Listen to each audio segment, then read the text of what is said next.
Jesu araukie ubete thiku tatuo nyumba cia ndũrĩrĩ ciothe nĩikamemendwo na iga rĩrĩa rĩaigirwo Zayuni kĩrĩma-inĩ kĩa Jehova. Iburahĩmu nĩakona ũtugi wa Jehova kene tondũ nĩguo akaingĩrio mwĩtwo na irĩkanĩro. Nyũmba cia ndũrĩrĩ ciothe nĩikamemendwo na iga rĩrĩa rĩaigirwo Zayuni kĩrĩma-inĩ kĩa Jehova.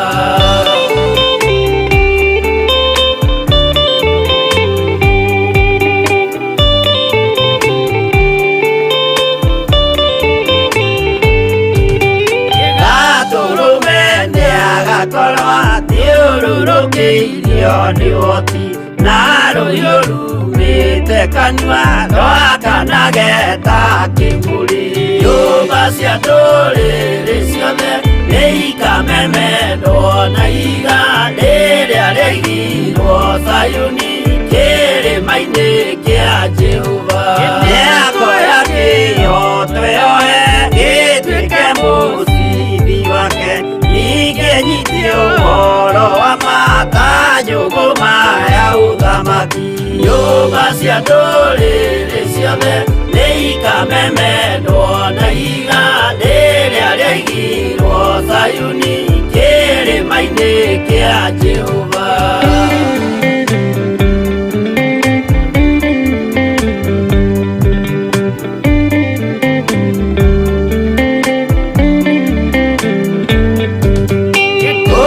Ciana cia ũthamaki gathinĩkanio kwa ngoma kĩeha kĩnyarirĩka kũu nĩkuo igacemania. Nyũmba cia ndũrĩrĩ ciothe nĩikamemendwo na iga rĩrĩa rĩaigirwo Zayuni kĩrĩma-inĩ kĩa Jehova.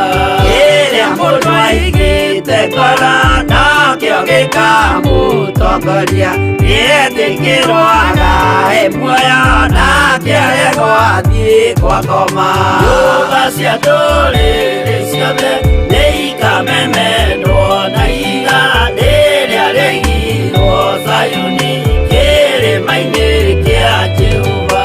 Nyũmba cia ndũrĩrĩ ciothe nĩikamemendwo na iga rĩrĩa rĩaigirwo Zayuni kĩrĩma-inĩ kĩa Jehova.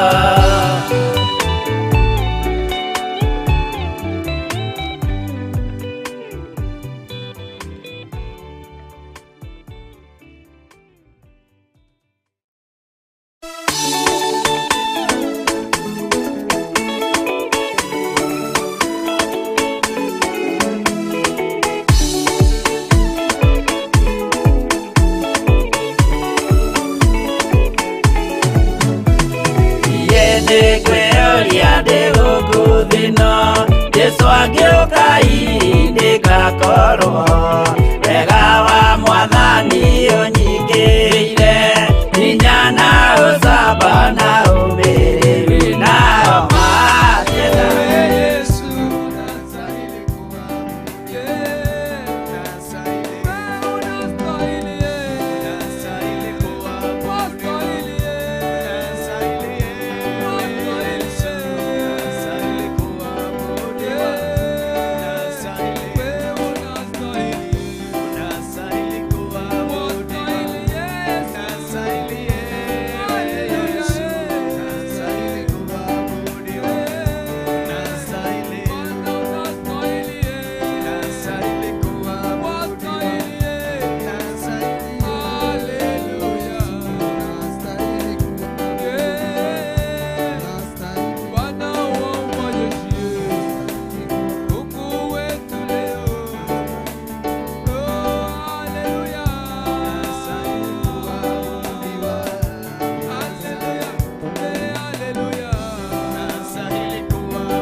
unastahili, unastahili kuabudiwa, unastahili Yesu, unastahili kuabudiwa, unastahili, unastahili kuabudiwa, unastahili Yesu, unastahili kuabudiwa, unastahili, unastahili kuabudiwa, unastahili Yesu, unastahili kuabudiwa, unastahili,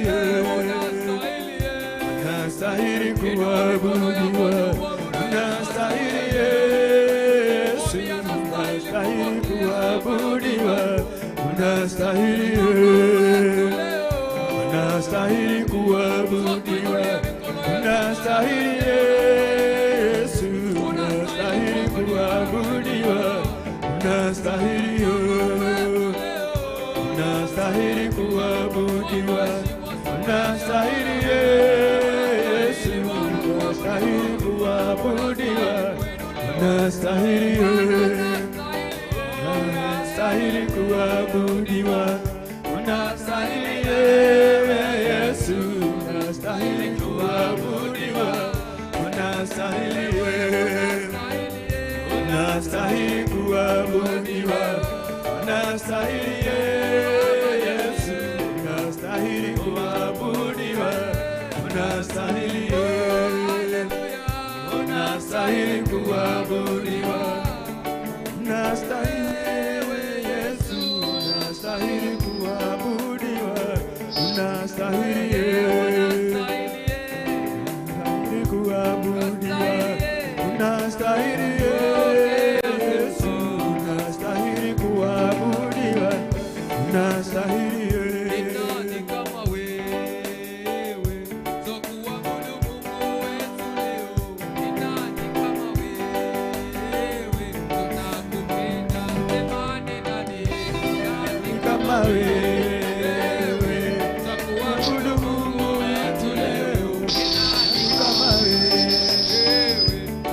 Kupenda nani kama wewe, Mungu wetu leo, nani kama wewe, tunakupenda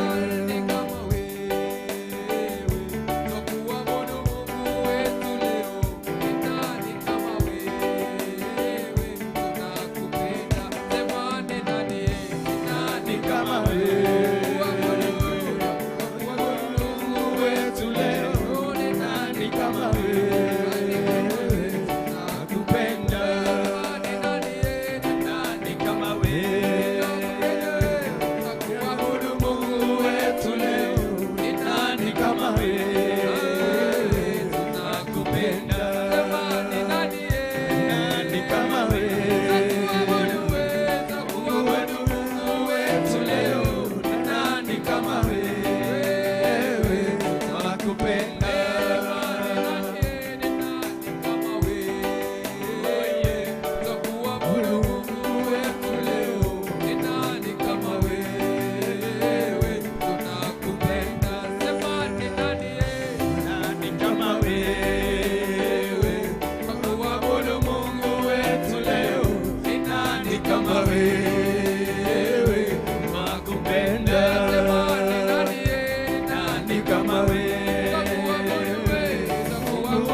tunakupenda, semani nani kama wewe.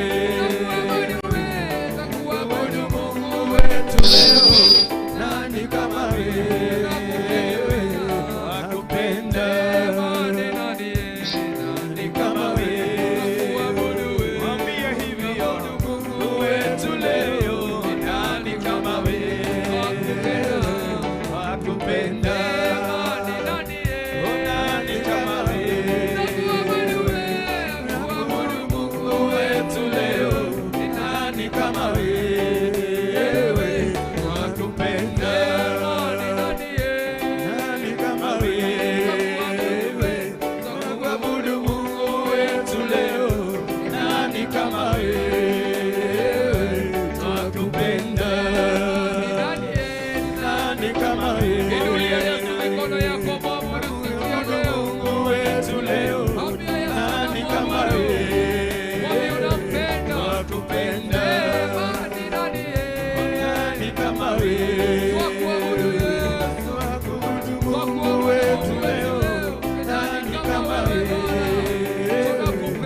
twakupenda.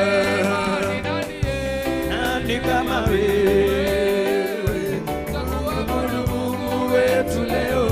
Nani kama wewe, twakupenda.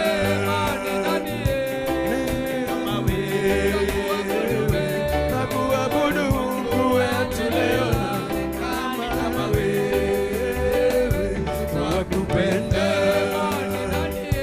Nani kama wewe, twakuabudu Mungu wetu leo. Nani kama wewe, twakupenda. Nani kama wewe, twakuabudu Mungu wetu leo. Nani kama wewe, twakupenda. Nani kama wewe, twakuabudu Mungu wetu leo. Nani kama wewe, twakupenda. Nani kama wewe, twakuabudu Mungu wetu leo.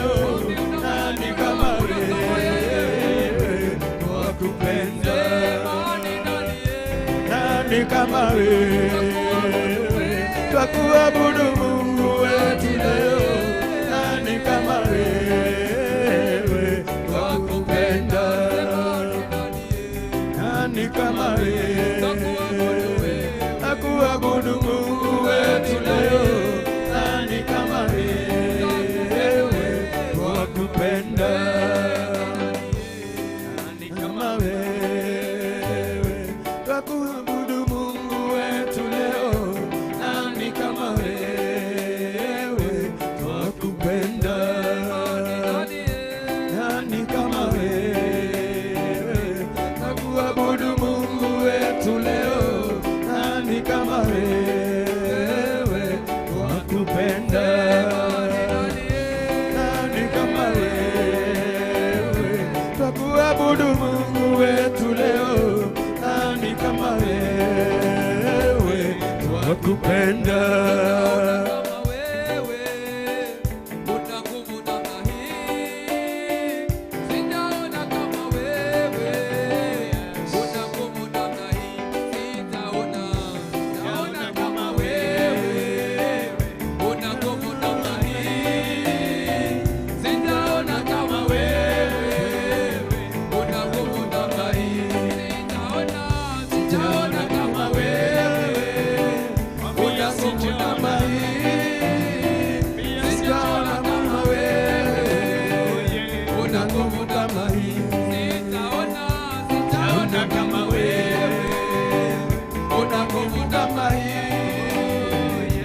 Sijaona kama wewe, ana nguvu kama hii.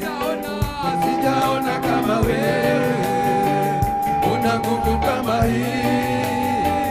Sijaona kama wewe, una nguvu kama hii. Sijaona kama wewe,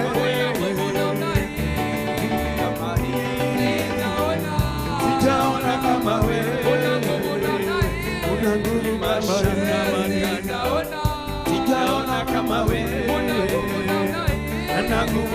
hii. Sijaona kama wewe, una nguvu kama hii. Sijaona kama wewe, una nguvu kama hii. Sijaona kama wewe, una nguvu kama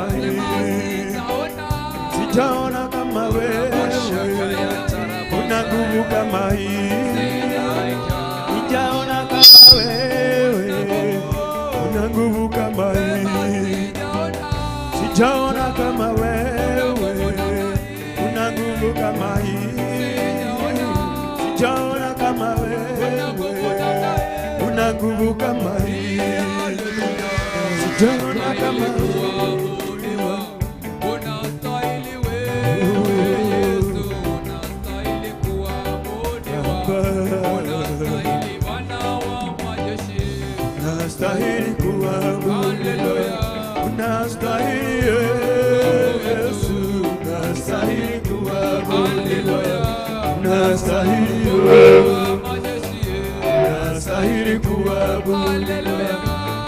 unastahili Yesu, unastahili kuabudiwa, unastahili kuabudiwa, unastahili Yesu, unastahili kuabudiwa, unastahili kuabudiwa, unastahili Yesu, unastahili kuabudiwa, unastahili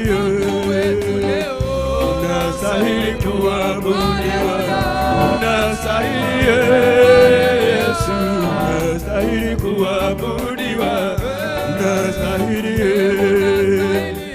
unastahili kuabudiwa,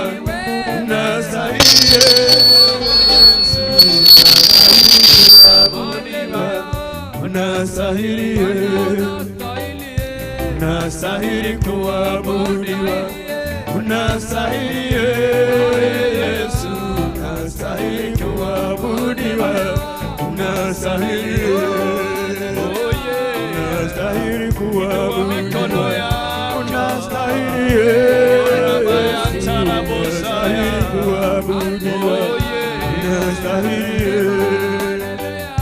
unastahili kuabudiwa, unastahili Yesu, unastahili kuabudiwa, unastahili kuabudiwa, unastahili Yesu, unastahili kuabudiwa, unastahili kuabudiwa, unastahili Yesu, unastahili kuabudiwa, unastahili kuabudiwa, unastahili Yesu, unastahili kuabudiwa, unastahili kuabudiwa, unastahili Yesu, unastahili kuabudiwa, unastahili kuabudiwa, unastahili Yesu, unastahili kuabudiwa, unastahili kuabudiwa, unastahili Yesu, unastahili kuabudiwa,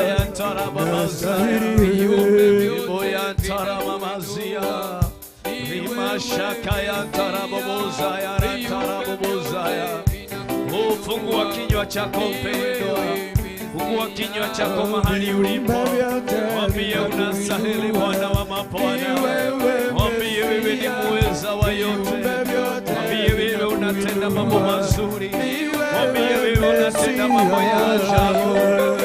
Imashaka baganda rabozaya, uramaya tarabozaya. Fungua kinywa chako mahali ulipo, mwambie wewe ni Mungu muweza wa yote, mwambie wewe ni Mungu unayetenda, mwambie wewe ni Mungu unayebadilisha, mwambie wewe ni Mungu unayetenda mambo mazuri. Sote tuingie katika hali ya uombezi, mwambie Bwana unastahili, mwambie Bwana unastahili, mwambie Bwana unastahili. Fungua kinywa chako, mwambie Bwana unastahili, mwambie Bwana unastahili. Fungua kinywa chako, mwambie Bwana wewe unastahili kuinuliwa, wewe unastahili kuabudiwa, wewe unastahili kuheshimiwa. Ora bashaka baganda bima ya tarabobozaya. Mwambie Bwana wewe unaweza, mwambie Bwana wewe unaweza, mwambie Bwana unaweza, mwambie Bwana wewe unatosha, mwambie Bwana wewe unatenda mambo ya ajabu, mwambie Bwana wewe unatenda mambo mazuri, mwambie Bwana wewe unastahili kuinuliwa katika jina la Yesu Kristo. Imashaka bayandara bozaya, kwa Waimbaji kidogo tupunguze sauti. Mwambie Bwana wetu unastahili kuinuliwa. Kila mmoja afungue kinywa chake. Kila mmoja, nasema kila mmoja afungue kinywa chake. Mwambie Bwana unastahili. Mwambie Bwana unastahili.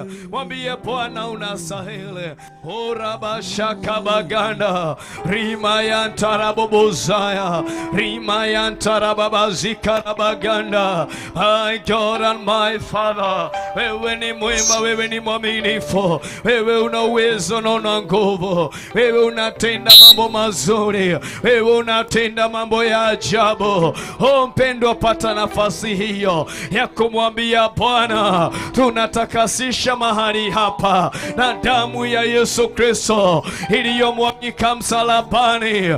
Tunanena ukuu wa Yesu, tunanena ushindi wa Yesu, tunanena Bwana wa mabwana, nguvu na uwezo wa Mungu wetu ndani ya madhabahu haya, katika jina la Yesu Kristo. Chukua ushukani Mungu wangu, chukua ushukani Baba yangu, chukua ushukani. Wewe unaweza, wewe uliye na nguvu, wewe uliye na uwezo, wewe unayetenda mambo makuu, wewe unayetenda mambo ya ajabu.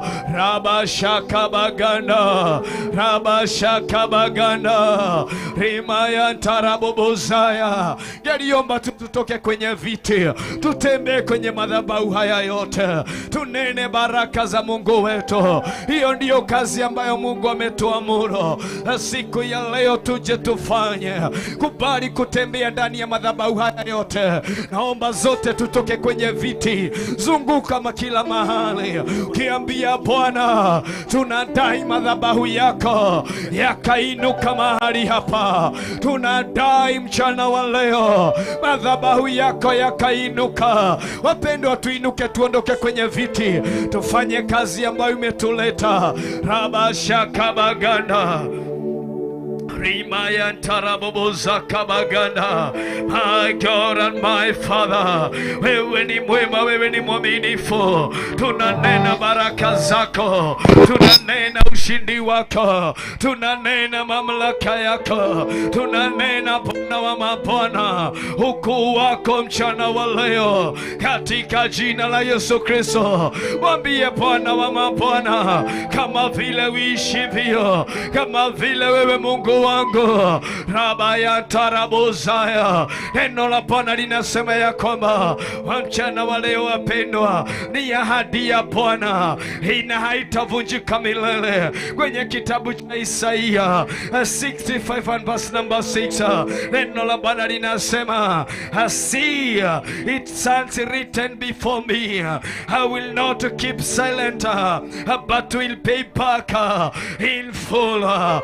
Neno la Bwana linatuambia ya kwamba tazama wewe mpendwa, tazama wewe mama, tazama wewe baba, mchana huu leo imeandikika ya kwamba ni neno la Bwana. Mwambie hii ni ahadi yako, imeandikika mchana wa leo. Mwambie tunatangaza mahali hapa ambapo tumepakanyaga, mchana wa leo tunatangaza madhabahu yako yakapandike mahali hapa, because it is written, mbele za Mwenyezi Mungu imeandikika mbele zake ya kwamba will not keep silent. Imeandikika hata nyamaza tena, imeandikika ya kwamba hata nyamaza tena. Rabashakabaganda rabozaya rimayantarababazikabaganda. Pendwa, fungua kinywa chako. Pendwa, fungua kinywa chako. Pendwa, fungua kinywa chako, kwa sababu umeandikika. Mwambie Bwana mchana wa leo, umetuambia imeandikwa ya kwamba hautanyamaza tena, but will pay back in full. Hata nyamaza kimya tena, lakini atatulipa kwa ukamilifu. Mwambie Bwana, kwa sababu umeahidi utatulipa kwa kikamilifu. kikamilifu. Tunadai baraka hizi ndizo tunazozidai ndani ya madhabahu haya. Mwambie tunatadai baraka hizi, mwambie tunadai baraka hizi. Usinyamaze mpendwa, usinyamaze mchana wa leo. Kubali tu kufungua kinywa chako ukimwambia Bwana, leo hii tunakaa kwenye jua, lakini tunaamini ya kwamba kuna madhabahu you are going to raise. Utapeana kile kinachohitajika. Umeahidi ya kwamba umenyamaza kwa muda, lakini hautanyamaza tena. Unaenenda kuyalipa kwa kikamilifu, unaenenda kulipa kwa kikamilifu. In the mighty name of Jesus. Rabashakabaganda, Rabashakabaganda, Rimayantarabuzakabaganda. My God and my Father, my God and my Father. Rimayantarabuzakabaganda. Pendo, fanya kazi ambayo Bwana amelitaka uifanye. Fanya kazi ambayo Bwana ameitaka uifanye. Tupigwe na jua, lakini tufanye kile ambacho Bwana ametuahidi. Tufanye kile ambacho Bwana ametutuma. Hatuje tukayafanye na tuyatimize katika jina la Yesu Kristo. Mwambie Bwana wa mabwana, madhabahu yengine ambayo yameinuka kinyume na madhabahu yako, tunakuja kinyume nayo, tunayaharibu, tunayavunja katika jina la Yesu Kristo. Rabashakabaganda rabuzaya, Rimayantarababazika, Rimashakabaganda rabubuzaya. Tunanena baraka zako, tunanena baraka zako, tunanena baraka zako, tunanena baraka zako, tunanena baraka zako, tunanena baraka zako, tunanena baraka zako katika jina la Yesu.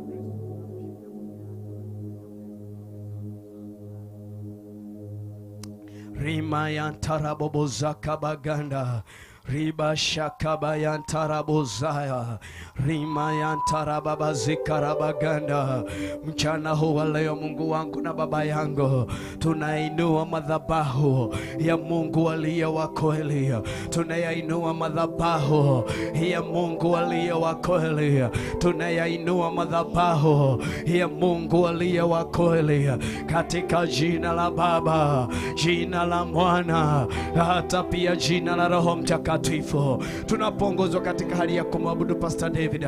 Mahali popote ulipo, sirejee kwenye kiti, weka tu huko mahali yuko. Tutamwabudu Bwana tukiwa hivyo, na ninajua Mungu wetu atatubariki, kwa sababu hiyo ndiyo kazi ambayo Bwana ametutuma tuje tuifanye mahali hapa katika jina la Yesu Kristo. Rimashakayantarabozaya. Mwambie hivyo tu, unastahili. Huyu Mungu wetu anastahili, unastahili kuabudiwa, unastahili. Mungu wetu anastahili, unastahili. Huyu Mungu wetu anastahili, unastahili. Oh yes, unastahili kuabudiwa. Mahali ulipo, mwambie tu hivyo, Mungu wangu. Wacha wimbo huo utoke ndani ya moyo wako, ukimwambia unastahili. Inua tu mikono yako juu, inua mikono yako juu, inua mikono yako juu, mwambie hivyo, unastahili kuabudiwa, unastahili, unastahili Bwana, unastahili kuabudiwa, unastahili Bwana, unastahili. Mwambie hivyo, unastahili Bwana, mwambie hivyo, unastahili Mungu wangu, unastahili Bwana, unastahili wewe.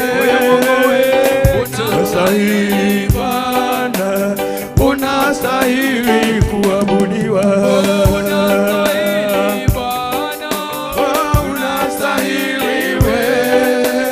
Unastahili Bwana, unastahili kuabudiwa.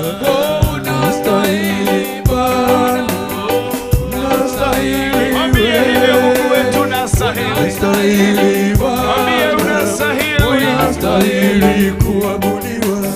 Unastahili Mwokozi, unastahili unastahili Bwana, unastahili kuabudiwa.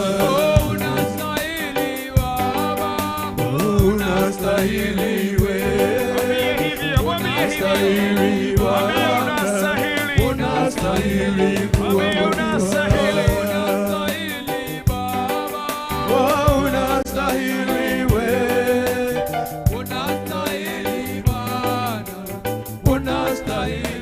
kuabudiwa. Unastahili Baba, unastahili unastahili Baba, unastahili kuabudiwa.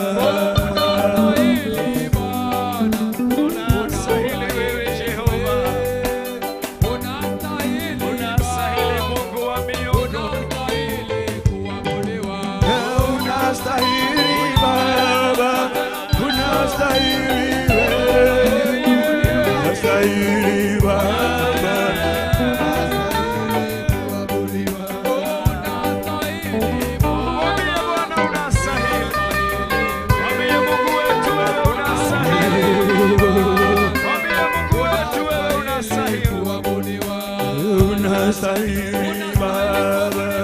unastahili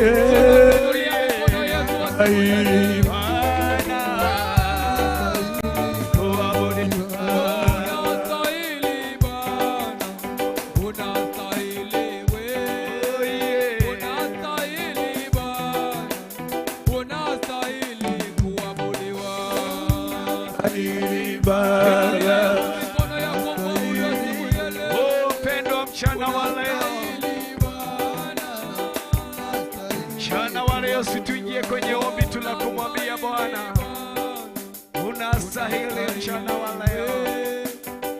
Umwambie Bwana anastahili kuabudiwa.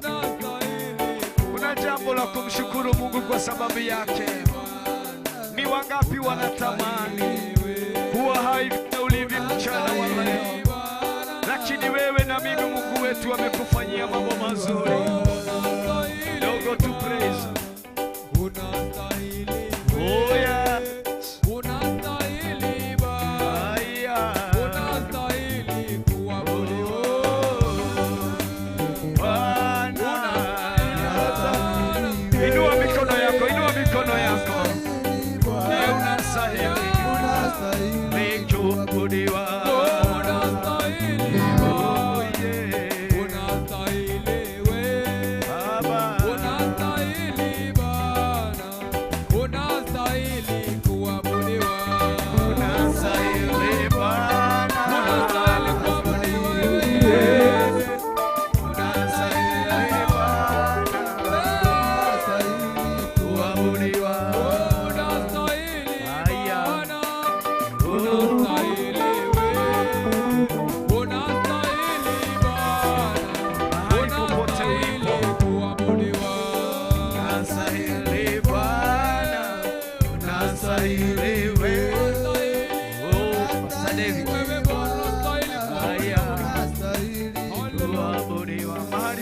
popote ulipo mpendwa, yaliomba tu mahali ulipo, kubali kushika mtu, tuwe tumeshikana wawili wawili, tuwe tumeshikana mikono watu wawili wawili, na ninajua Bwana atakubariki na atakutenda mambo mazuri. Tafuta mtu, tushikane wawili wawili, tushikane mikono tu watu wawili, tunashikana watu wawili, na ninajua Bwana atawabariki mahali ulipo.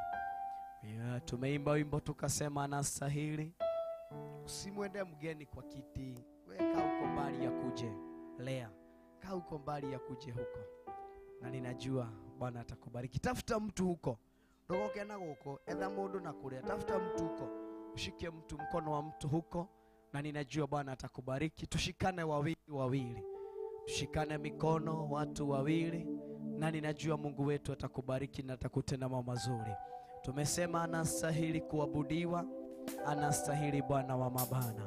Kwa dakika moja tu mpendwa, sunene baraka juu ya mpendwa huyo, nena baraka juu ya maisha yake. Neno la Bwana limetuambia in Isaiah 65 verse number 6 ya kwamba tutazame, maana imeandikwa, na maneno yaliyoandikika ni ya kwamba huyu Mungu wetu hatanyamaza tena, lakini atatulipa kwa kikamilifu. Simwambie Bwana, ninadai baraka za mpendwa huyo, maisha ya kukaa hivyo, maisha ya kukaa katika hali ya machozi, katika hali ya huzuni, katika hali ya kufinyika, maisha hayo tunayakataa. Mwambie tunadai baraka za mpendwa huyo. Mwambie Bwana, ninadai baraka za mpendwa huyo. Na ni neno lako limesema ya kwamba wewe Bwana hutanyamaza tena, lakini utainuka ili uturipe kulingana na kazi tunayoifanya. Mwambie, na kwa sababu ni ahadi yako, ninadai baraka za mpendwa huyo, ninadai baraka za mpendwa huyo, ninadai baraka za mpendwa huyo, katika jina la Baba, la Mwana na pia Roho Mtakatifu. Nena baraka, nena baraka mpendwa, nena baraka juu ya dada huyo, juu ya ndugu huyo, nena baraka za huyu Mungu juu ya maisha yake, katika jina la Yesu Kristo. Ninanena baraka na uwezo, ninanena mamlaka na ushindi ya kibingu ndani ya maisha ya wapendwa hawa. Ni wewe Bwana umetuahidi ya kwamba asubuhi hii ya leo tutazame na tuone imeandikika mbele zako Bwana wa mabwana, ya kwamba hautanyamaza tena, hautanyamaza tena watu wako wakifinyika, hautanyamaza tena watu wako wakipitia magumu, hautanyamaza tena watu wako wakipitia mambo yaliyo magumu na mazito, katika jina la Yesu Kristo. Ninanena baraka na uwezo, ninanena baraka na uwezo, ninanena baraka na uwezo, ninanena baraka na uwezo, na achilia nguvu za kibingu zikashuke na kutawala, zikatamalaki mahali hapa, katika jina la Yesu Kristo. Wewe ni mwema na wewe ni mwaminifu, wewe ni mwenye uwezo na mwenye nguvu. Pendwa, dai baraka za mpendwa huyo, dai baraka za mpendwa huyo. Mwambie Bwana wa mabwana, ninaamini maisha ya mpendwa huyo unaenenda kuyabadilisha.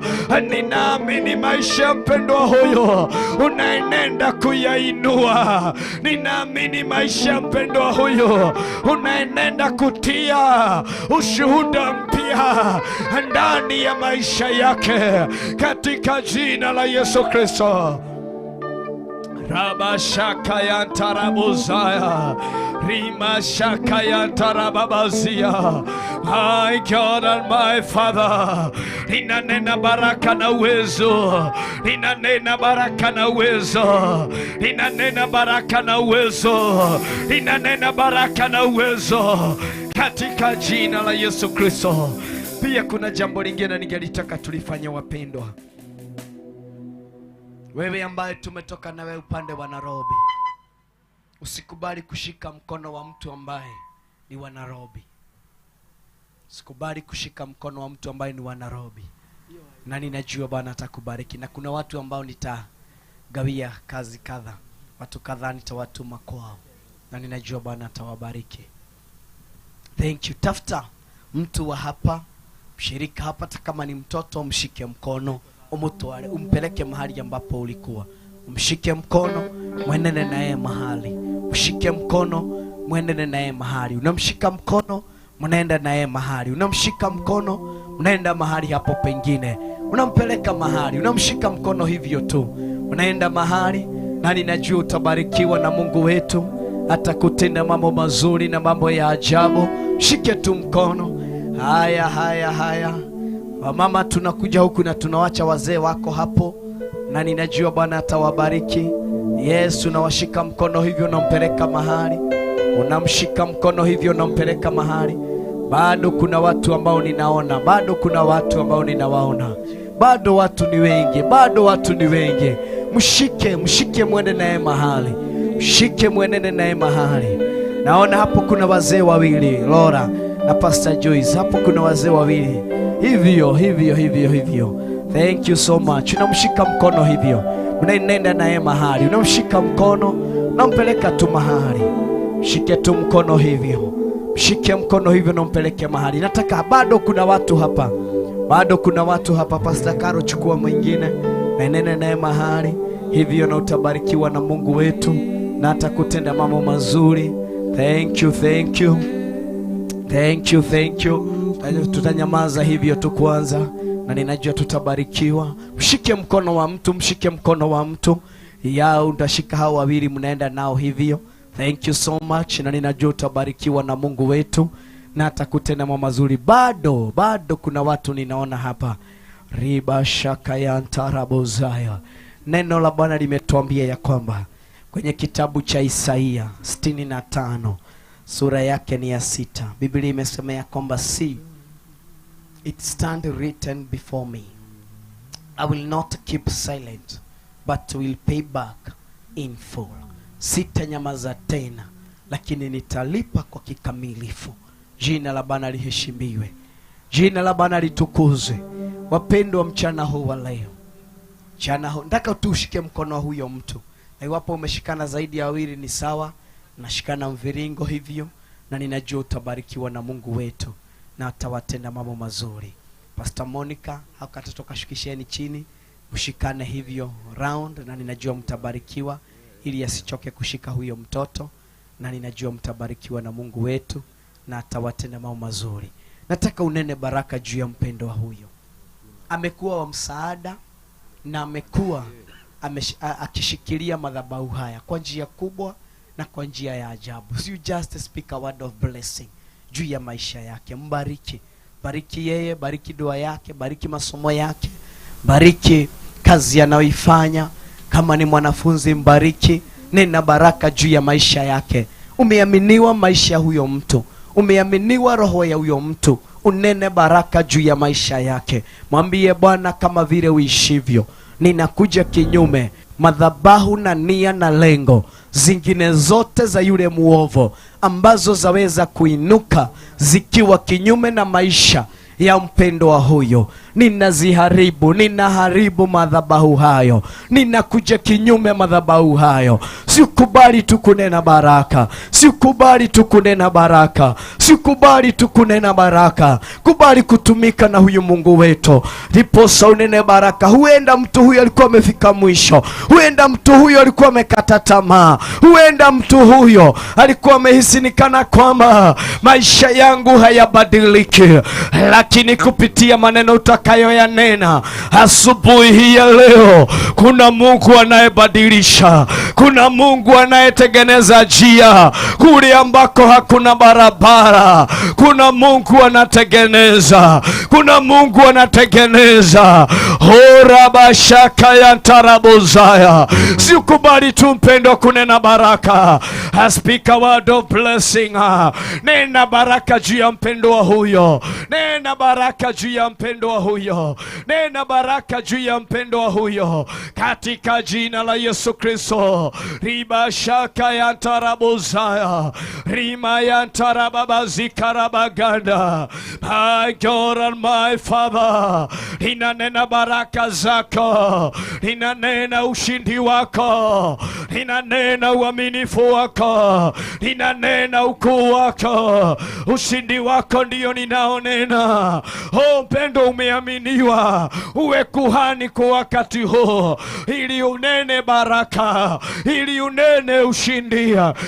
Tangaza ya kwamba kile ambacho kilikuwa kimekusudia ama kimefanyika maisha yake yaonekana ni kana kwamba yamekaa kiwa ukiwa. Mwambie mchana wa leo, kama vile uishivyo Mungu wangu na Baba yangu, ninanena baraka zako, ninanena ushindi wako, ninanena ukuu wako, ninanena uaminifu wako, ninanena Bwana wa mabwana baraka za kibingu, ninanena baraka za kibingu, ninanena baraka za kibingu. Mwambie Bwana wa mabwana, roho ya kiburi ninainukia, roho ya mavuno ya kujiinua ninainukia. Mwambie haitampata mpendwa huyo katika jina la Yesu Kristo. Mwambie huyo atakutumikia katika hali ya kunyenyekea.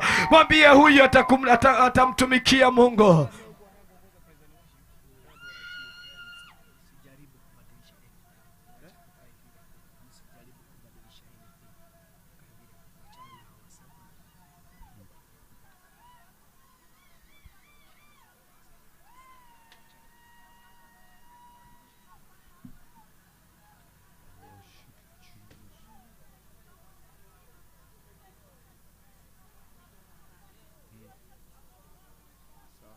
Nena baraka, nena baraka, nena baraka, nena baraka juu ya mpendo huyo.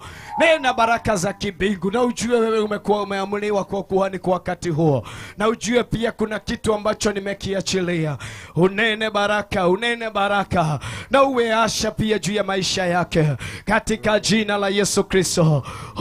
Ni asante kwa sababu wewe ni mwema, wewe ni mwaminifu, wewe ni mwenye uwezo, wewe ni mwenye nguvu, wewe ni mwenye ushindi katika jina la Yesu Kristo. Unastahili kuinuliwa, unastahili kuabudiwa, unastahili kupewa sifa katika jina la Yesu Kristo. Mwambie ninakuja kinyume madhabahu yengine yote ambayo yametokana na nyuma yao. Neno la Bwana linasema ya kwamba hati Yerusalemu watangaziwe na wafikishiwe habari hii wakati wa kuzaliwa kwao.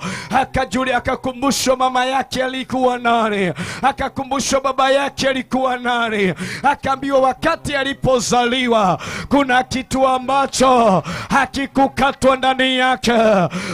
Mwambie Bwana, kama vile uishivyo, ninakataa madhabahu ya kiuko hayatamfuata mpendwa huyo. Mwambie kama vile Bwana uishivyo, madhabahu ya ukoo hayatafuata mtoto huyu.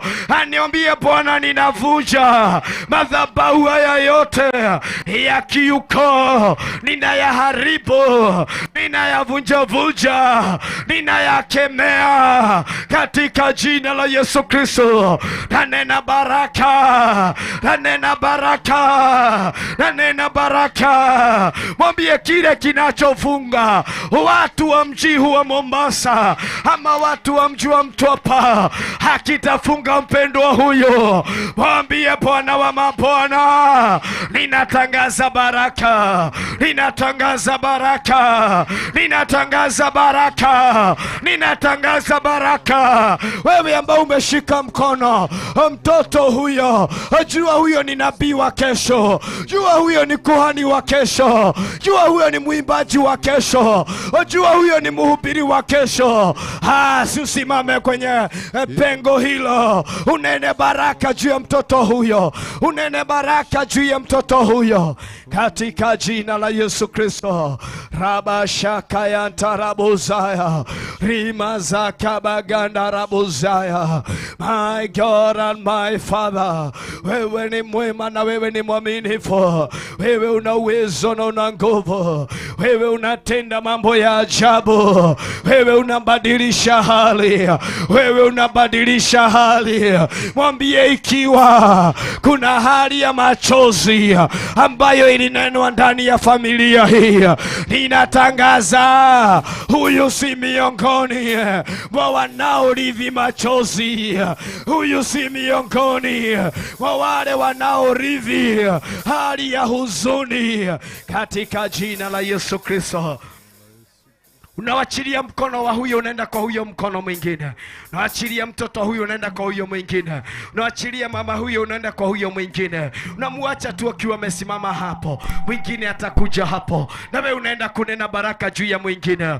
Unaenda kunena baraka juu ya huyo mwingine. Kazi yetu ni kunena baraka na ushindi. Unamuacha tu akiwa amesimama hapo, maana kuna mwingine atakuja.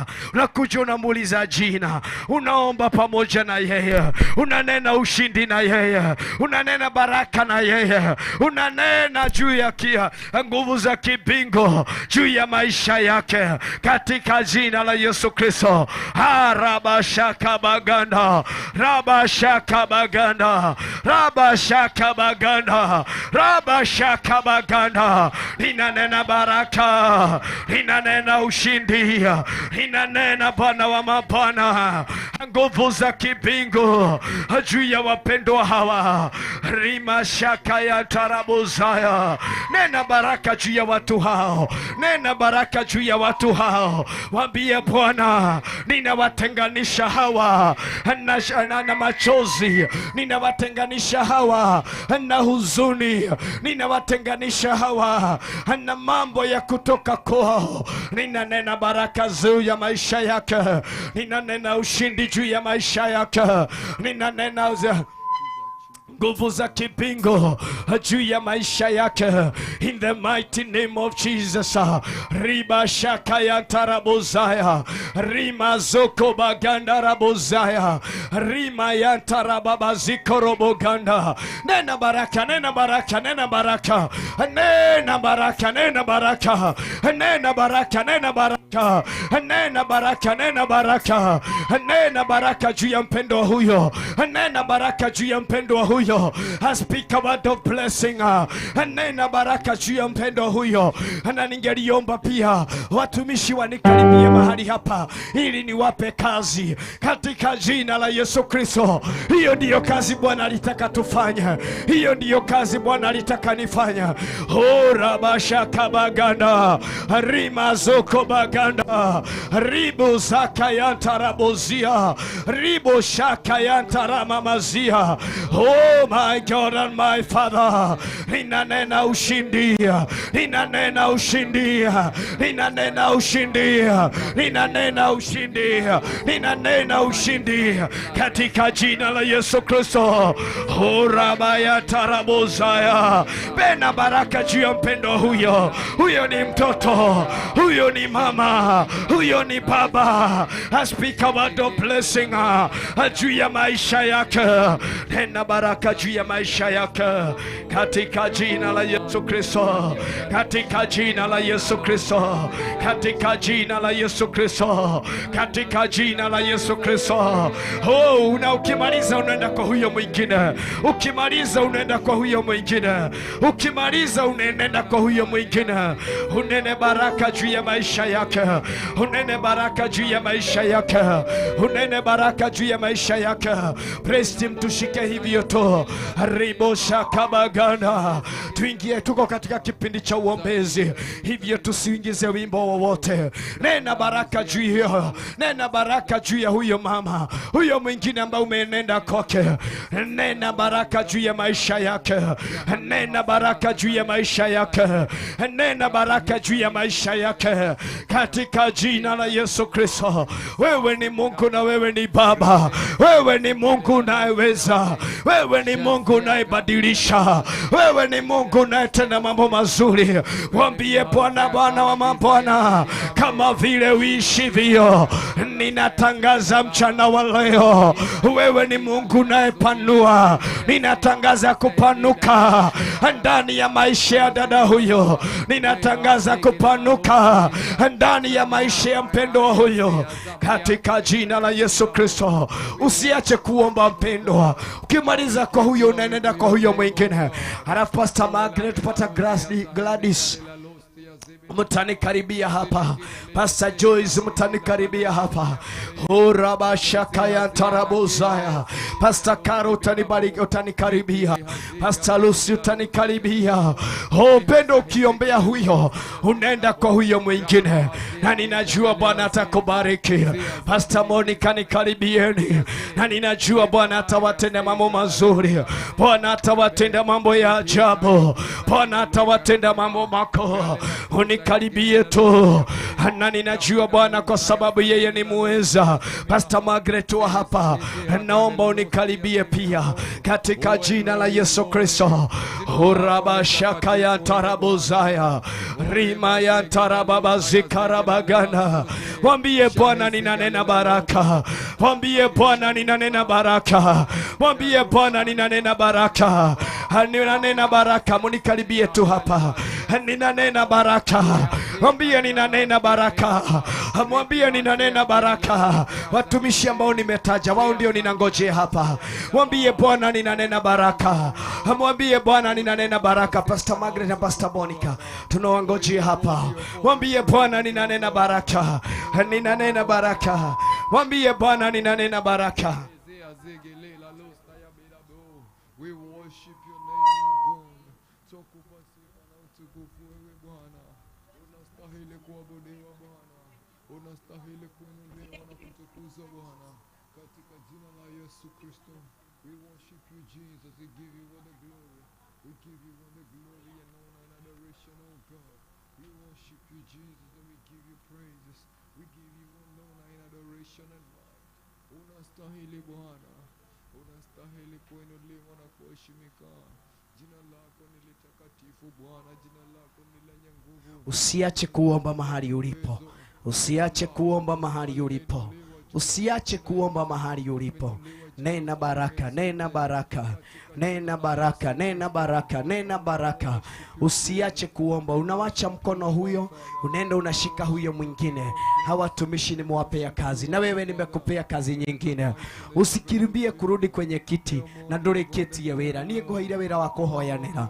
Hiyo ndiyo kazi ambayo Mungu wetu ametuotuma tuje tuifanye mahali hapa. Nenda ukanene baraka juu yao. Nenda ukanene baraka juu yao. Yesu Kristo kwa wakati mmoja akauliza wanafunzi wake, hamungeliweza kuomba hata kama ni kwa lisali moja? Hivyo ndivyo mbingu linavyouliza. Hauwezi ukaombea mtu, hautuwezi tukabeba mzigo kwa sababu ya mtu huyo mwingine. Situkubali kuchoka, situkubali kuchomwa na jua, na to make sure tumenena baraka, to make sure tumenena baraka, to make sure tumenena baraka, to make sure tumenena baraka. Na uwe tayari kwa kile ambacho mbingu inataka kulifanya. Uwe tayari kwa hicho ambacho mbingu inataka kufanya. Kuwa tayari kwa sababu ya hicho ambacho mbingu inataka kufanya katika jina la Yesu Kristo. Kuwa tayari, kuwa tayari. Nizimie maiki zingine zote kusha. Kuwa tayari kwa hicho ambacho mbingu inataka kufanya. Kuwa tayari kwa sababu ya hicho ambacho mbingu imetarajia na inapangia kukifanya katika jina la Yesu Kristo. In the mighty name of Jesus. In the mighty name of Jesus. In the mighty name of Jesus. Ninanena baraka, ninanena ushindi, ninanena ukuu wa Mungu wangu, ninanena baraka za Mungu wangu. Mwambie Bwana ninakataa uimbaji wa ukawaida. Mwambie Bwana ninakataa wokovu wa ukawaida ndani ya mtu huyo. Mwambie Bwana ninakataa mambo ya kiukawaida ndani ya mpendwa huyo. I speak a blessing. Ninanena ushindi, ninanena baraka, ninanena ukuu wa Mungu wetu ndani ya maisha yake katika jina la Yesu Kristo. Urabasha kabaganda rima ya tarabuza kabaganda.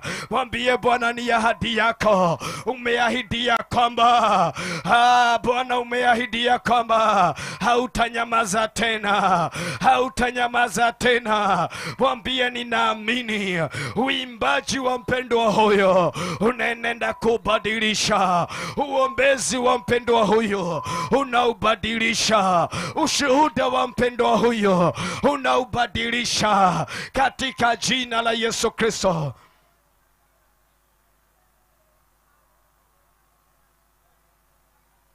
Bali kufanya kile ambacho mbingu limekuaminia.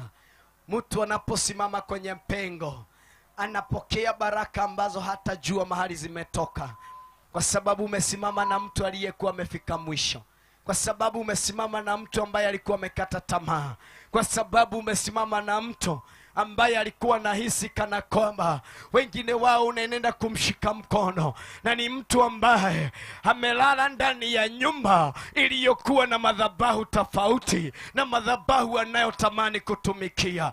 Bwana, ninakuomba tumpendwa, uwe tayari kwa sababu ya kile mbingu linachokifanya. Wengine unayemshika mkono mahali ambapo wametoka ni Mungu tu amempigania. So you just speak a word of blessing. So you just speak a word of blessing. Simwambie Bwana, ninatangaza huyu mpendwa ndani ya hali aliyo ndani yake, ninaitoa kile kinachomvuta nyuma katika hali ya kutumikia Mungu wetu. Ninamtenganisha nacho, ninamtenganisha nacho, ninamtenganisha nacho katika jina la Yesu Kristo. Simwambie Bwana, ninasimama ndani ya madhabahu haya ambayo mtumishi wako aliyatia wakfu, nikinena baraka na uwezo wako, nikinena ushindi wako katika jina la Yesu Kristo. Riba shaka ya tarabuzaya rima za kabagana. Wengine ni wazee, wengine ni wamama, nyumba aliyoitoka wametoka wakiwa katika hali ya ugomvi, na Bwana amekuaminia usimame kwenye pengo la kunena baraka. Simwambie Bwana, ndani ya madhabahu haya I speak a word of blessing. Ninanena ushindi wa kibingu, ninanena ushindi wa kibingu katika jina la Baba, la Mwana na pia Roho Mtakatifu. Riba shaka ya tarabuzaya rimoza kabagandarabuzaya. Wengine wetu wapendwa, jioni ya leo, mchana wa leo, kile tunachotamani kukifanya kama vile Nehemia alivyosikia habari za mji wako, ukuta ulikuwa umebomoka, aibu ilionekana ndani ya mji wao. Nehemia akawa na uzito, akasimama kwenye pengo hilo, na aliposimama kwenye pengo, neno la Bwana linasema Sanbalati waliposikia na Tobia waliposikia kile ambacho Nehemia anakusudia kukifanya, waliinuka wakiwa kinyume na maisha yake, wakiwa wanataka kumaliza kile kilichokuwa ndani yake.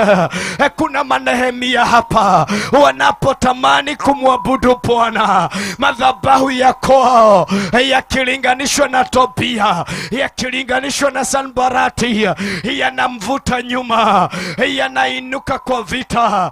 Mtu huyo anajaribu kumwabudu Bwana, anajaribu kumuimbia Bwana, anajaribu kumuomba Bwana, lakini roho ya usharati, kwa sababu imetoka kwenye ndani ya mja, ndani ya familia yao, roho ile inamfuata, roho ile ingali inamfuata, licha ya kutamani kumsifu Bwana, kumtukuza Bwana, kuna roho inamfuata. Simwambie Bwana, kama vile Nehemia hakukata tamaa kwa sababu ya Tobia. haleluya, kwa sababu ya Sanbarati, hata huyu hata kata tamaa, hata kata tamaa, hata kata tamaa. Licha ya Tobia kuinuka, licha ya Sanbarati kuinuka, Nehemia alizidi kukaza mwendo wa kujenga ukuta. Mwambie Bwana, kazi uliyoaminia kijana huyu itakamilika. Kazi uliyoaminia mtoto huyu hakutapatikana ndani yake premature death, hakutapatikana ndani yake kwa sababu ya madhabahu ya nyumbani yanamrejesha nyuma. Tunatangaza, mwambie ninafungua uimbaji wa mtu huyu, ninafungua uombezi wa mtu huyu, ninafungua huduma ya mtu huyu, ninafungua Bwana wa mabwana kile ambacho ribashaka ya ntarabuzaya rimozaka baganda rabuzaya. Na nena baraka na nena ushindi. Mwambie Bwana, ninatangaza huyu si miongoni mwa wale wanaoimba nyimbo za kikawaida. Leo hii ako kwenye madhabahu, kesho unampata ndani ya vitu vingine tofauti. Mwambie Bwana, ninatangaza ndani ya huyo kutatoka matunda yaliyo mazuri, kutatoka kitu kilicho kizuri. Neno la Bwana linasema ya kwamba kubarikiwa ni wale wanaomtumikia Bwana. Usichoke mpendwa, ukimaliza huyo make sure kuna kila mtu umeguza mkono. Zaidi ya watu 20 umeguza mkono yao, zaidi ya watu 20 umeguza mikono yao, ukiwaombea na ukinena baraka ama mkiomba pamoja na wao, na Bwana atakubariki, Bwana atakutenda mambo mazuri. Rima shakabaganda rabozaya. Neno la Bwana linasema ya kwamba Nehemia alipozidi kujenga ukuta na ukafika katika level fulani, sababu ya ukuta huo kufika mahali pale ni kwa sababu watu waliokuwa wakifanya kazi naye walifanya hiyo kazi kwa roho moja, walifanya hiyo kazi kwa nia moja, walifanya hiyo kazi wakiwa na lengo moja. Mwambie Bwana, ndiposa mchungaji Margaret wa mahali hapa ainuke na afike mahali ambapo umekusudia. Anahitaji watenda kazi watakaosimama na yeye wakiwa na nia na lengo moja, kusudi iliyo ndani yake ama maono yaliyo ndani ya mchungaji wa mahali hapa. Mwambie Bwana, ninanena baraka za kibingu kamuinulia watu kama wale uliowainua ndani ya enzi ya mtu ambaye anaitwa Nehemia. Akawa na watu ambao hawakukata tamaa, watu ambao walisimama na yeye, watu ambao walishikilia huduma iliyokuwa ndani ya Nehemia. Horabashaka ya tarabozaya rimozaka baganda rabozaya riboshiantaramamazikarabaganda. Mungu wangu na Baba yangu, ninanena baraka, ninanena baraka, ninanena baraka, ninanena baraka, ninanena baraka na ushindi wa kibingu katika jina la Yesu Kristo.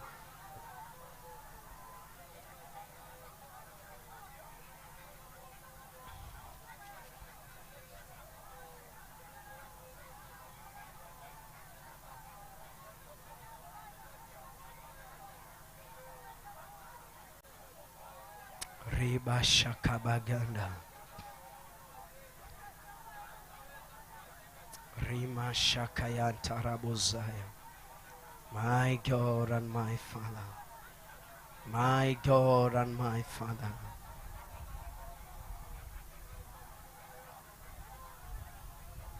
Neno la Bwana linasema ya kwamba in the land of Uzi there lived a man whose name was Job. This man was blameless and upright. He feared God and shunned evil. Tushikilie tu hivyo tafadhali.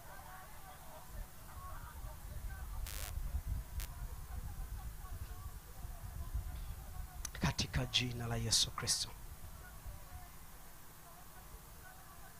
Haya, ninapoelekea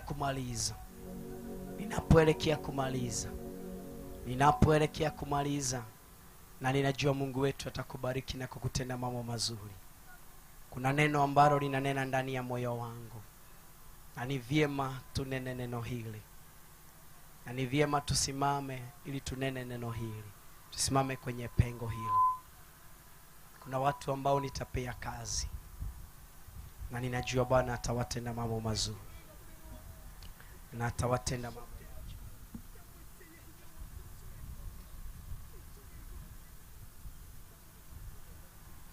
Neno la Bwana linasema ya kwamba the book of Job chapter number 1.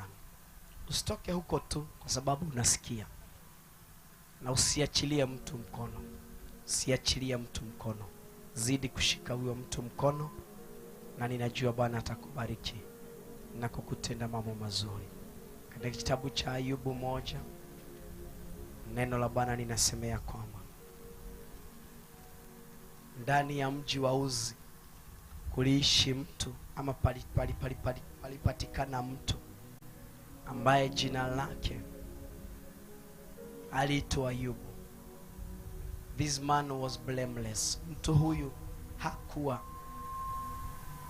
alikuwa mtu ambaye, nizimie tu mic zingine kush. Mtu huyu alikuwa ni mtu ambaye he was very upright. Alikuwa mtu mkamilifu mbele za huyu Mungu wetu. Alikuwa mtu ambaye hakupatikana kitu ambacho kingesimamishwa mbele za mtu huyu Bwana akose kumbariki. Wapendwa, huenda mchana huu wa leo Mombasa, ama mtu hapa mahali tulipo kwa Pastor Margaret Kanyariti hapa, ama huu ndio mji wa Uzi wa siku hii ya leo, na kuna wamama, kuna wazee, kuna vijana ambao wako ndani ya mji huu. Jambo moja ninaloliamini, na neno la Bwana linanikumbusha hivyo, Ayubu alikuwa mtu kama wewe na alikuwa mtu kama mimi, na kile alichokifanya alichukia dhambi. Kile Ayubu alichokifanya alikuwa ni mtu ambaye amechukia dhambi, na amechukia mambo ambayo angemkasirisha Mungu wake. Haungempata ndani ya mambo ambayo hayamfurahishi Mungu wake.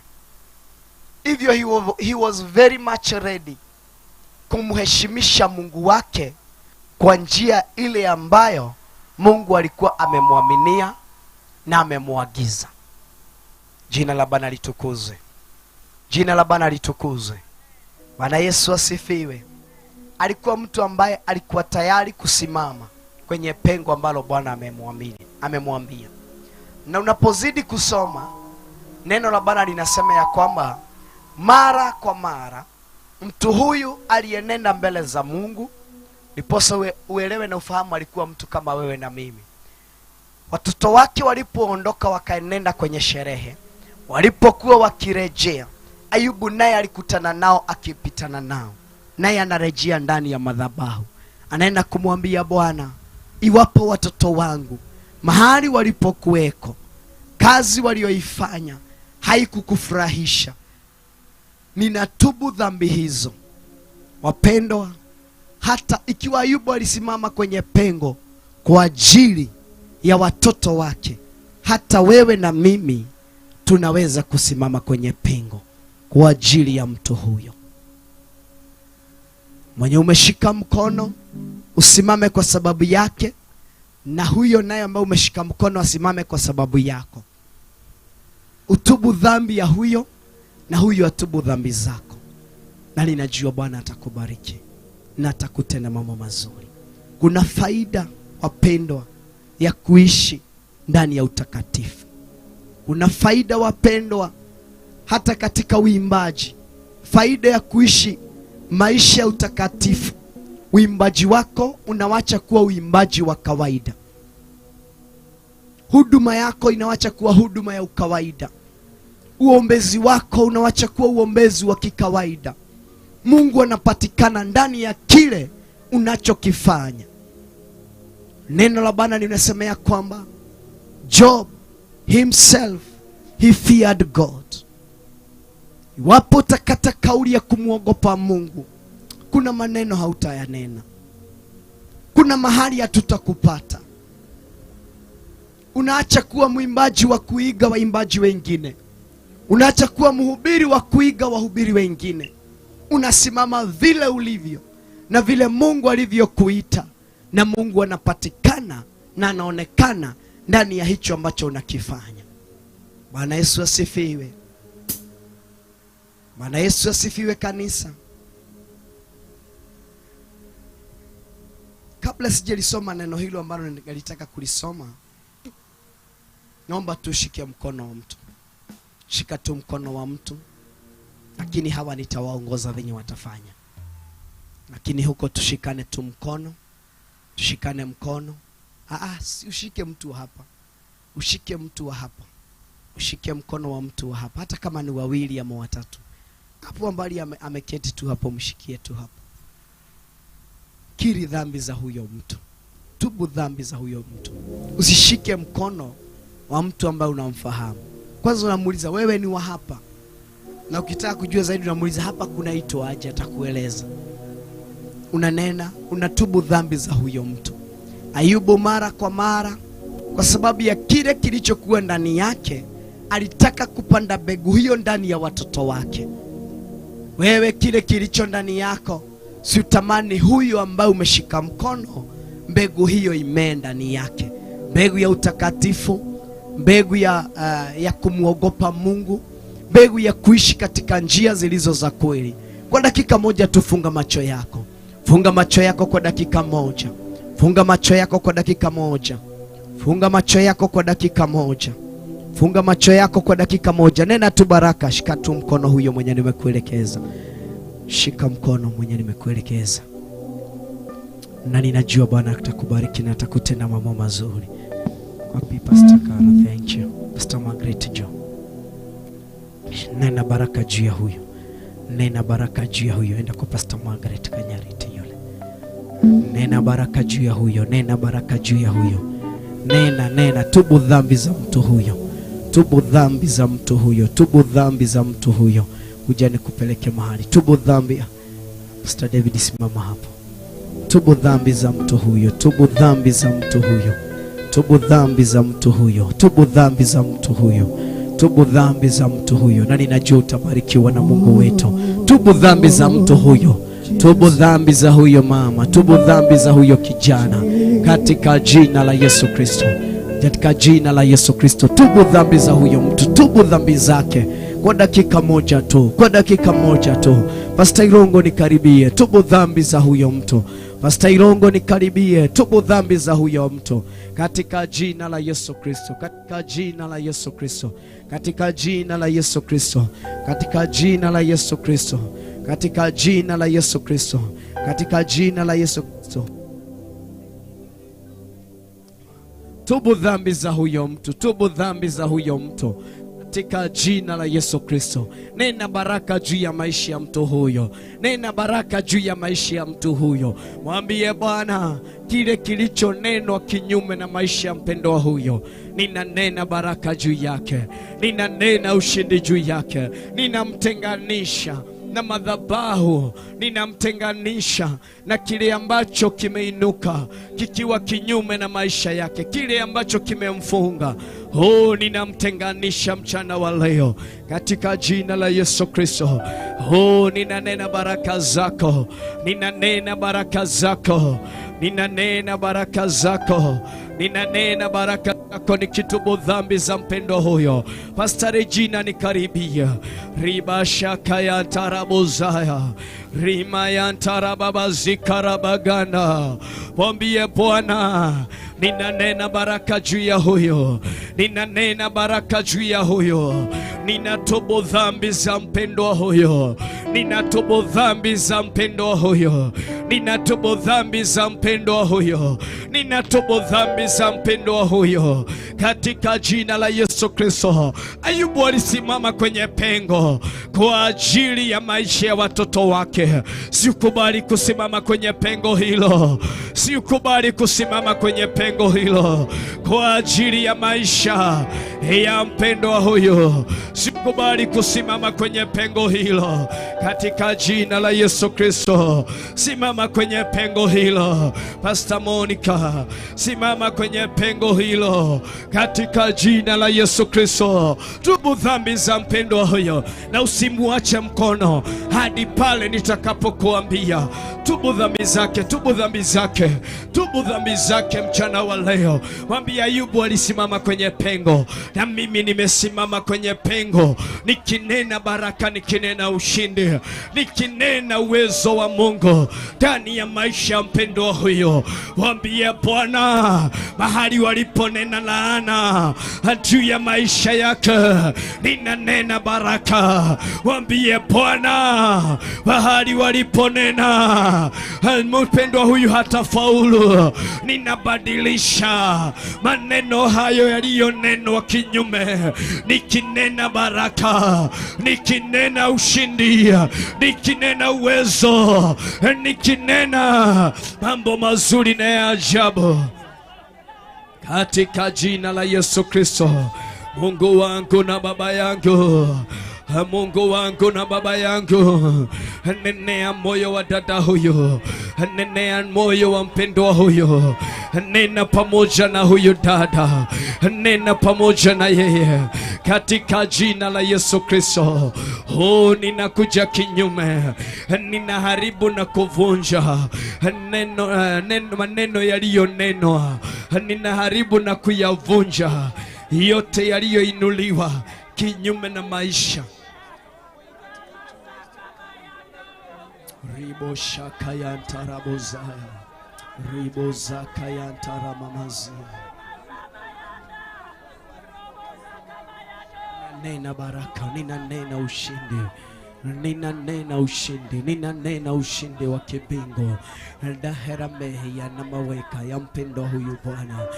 Mbariki na umtende mambo mazuri, bariki na umtende mambo mazuri, bariki na umtende mambo mazuri, bariki na umtende mambo mazuri. Tunyamazishe kila kitu, tubariki na umtende mambo mazuri, kila kitu tunyamazishe hivyo. Rimosha kabaganda rabozaya, rima yantarabobozika rabaganda. Bwana, ninatubu dhambi ya makosa ya mpendwa huyo, kule alikoimba ama kule alikocheza vyombo, na hali ya kujiinua, na hali ya kujisifu mwenyewe, kule alikoimba akaona kana kwamba ni uimbaji wake yeye mwenyewe. Ninatubu dhambi hizi, ninatubu dhambi hizi. Ombi aliloliomba akaona ni kana kwamba ni nguvu zake. Ninatubu dhambi hizi, ninatubu dhambi hizi. Kule alikoenda kucheza vyombo, mahali ambapo kulikuwa na madhabahu mengine tofauti, yameinuka na yameinuliwa. Ninatubu dhambi hizi katika jina la Yesu Kristo. Nanena roho wa kunyenyekea ndani ya mpendo wa huyo, nanena roho wa kunyenyekea ndani ya mpendo wa huyo. Wacha akaelewa na kufahamu Mungu anayemtumikia ni Mungu ambaye hapungukiwi, ni Mungu ambaye hapungukiwi katika jina la Yesu Kristo. Mikono hii inanena baraka, miguu yake inanena baraka, mdomo wake inanena baraka. Bwana wa mabwana anapokuhudumia kwa kile ambacho umekiweka na kupanda ndani yake, I speak about the blessing katika jina la Yesu Kristo. Kristo. Urabashata ya tarabuzaya. Bwana, uliponena na Yusufu katika hali ya ndoto, ndugu zake alipoeleza, wazazi alipoeleza, walianza kumuinukia kwa sababu ya kile ulichokuwa umepanda ndani yake. Bwana wa mabwana, wakati mmoja alipokuwa akienda kuangalia, walipomuona toka mbali, walinena jinsi watakavyomuua, lakini kwa sababu wewe ulikuwa na yeye, haukukubali akakufa.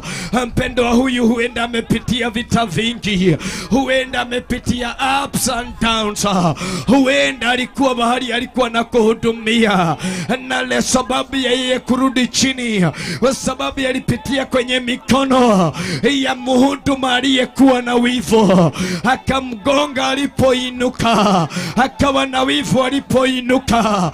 Yusufu alipoonewa, Josefu alipoonewa wivu, Bwana haukuzuilia kilichokuwa ndani yake kitimia. Alipopangiwa kuuawa, kile kilichokuwa ndani yake haukukubali kikufa. Hivyo ulipanga jama ndani yao wamuokoe, kwa sababu ulikuwa na makusudi jema. Mchana wale umeacha tupatane na mpendwa huyu, licha ya uchungu amepitia, licha ya machozi amepitia, licha ya ups and downs ambazo amezipitia. Mtakatifu, Bwana wa mabwana, Mungu unayeweza. Yusufu alipoingia kwenye gereza takatifu, ulimpigania na kumuinua bahali popote alipoenenda. Joseph alipofika hata kwenye nyumba ya kifalme, wewe ulimpigania. Alipokuwa kwenye jela, wewe ulimpigania. Alipokuwa kwenye kifungo, wewe ulimpigania. Ombi langu mchana wa leo ni ya kwamba mpendwa huyo kampigania ndani ya hali zozote zile, kamuinua ndani ya hali zile atakazokuwa ndani yake. Bwana wa mabwana, ninaomba na ninasimama kwenye madhabahu haya, mpendwa huyu mtakatifu, kama yule Yusufu alipokuwa anatazama na anaona mwisho wake umewadia, na neno lako linasema mwisho wa mwanadamu wa yoyote huwa ni mwanzo wako. Wewe ulikuwa na mwanzo mwingine, wewe ulikuwa na mwanzo mwingine, wewe ulikuwa na mwanzo mwingine. Katika jina la Yesu Kristo ninanena ushindi wako, ninanena baraka zako, ninanena ushindi wa kibingu katika jina la Yesu Kristo, katika jina la Yesu Kristo, katika jina la Yesu Kristo. Waimbaji hao wakaribia tu hapa, waimbaji wote waje hapa mbele, na ninajua Bwana atawabariki na kuwatenda mambo mazuri. Waimbaji wote waje hapa mbele, waimbaji wote waje hapa mbele. Nini nilifanya? Nimekatika huko. Waimbaji wote tuje hapa mbele. Riba shaka yantarabuzaya, rima zaka baganda rabuzaya. Turudi nyuma, hawa wa huku wakuje hapa mbele, wa Pastor Margaret wakuje hapa mbele. Thank you. Hivyo rima shaka yantarabuzaya. Wote hata wapiga vyombo ni waimbaji, tuje hapa mbele. Ribo shaka baganda. Kanisa tukaribie tu hapa kama umemaliza kuomba. Rima shaka yantarabuzia, rima zoko baganda ramayanta, ribo yantarababazikare yanta. Oh Mungu wangu na Baba yangu, ninakuheshimu, ninakuinua, ninakuheshimu, ninakuinua, ninakuheshimu, ninakuinua. Wachungaji tuwe nyuma yao, wachungaji tuwe nyuma yao. Bado sijaona waimbaji, nataka tuwe tumepanga laini mbili. Wale wa hapa wawe mbele, Thank you hivyo, na ninajua Bwana atawabariki. Wachungaji tuwe nyuma yao. Rima shakayanta rabozaya. Riba zakabaganda rabozaya. Wewe ni Mungu mwema na wewe ni Mungu mwaminifu. Tukiwa tumeyafunga macho yetu na tumeinamisha nyuso zetu. Pendo, tukiwa tumeinamisha nyuso zetu na tupate ashari, najua mchungaji wako atatusaidia kwa huo upande. Funge macho yako. Funge macho yako kila mtu na uinamisha uso wako. Funge macho yako na uinamisha uso wako. Funge macho yako na uinamisha uso wako.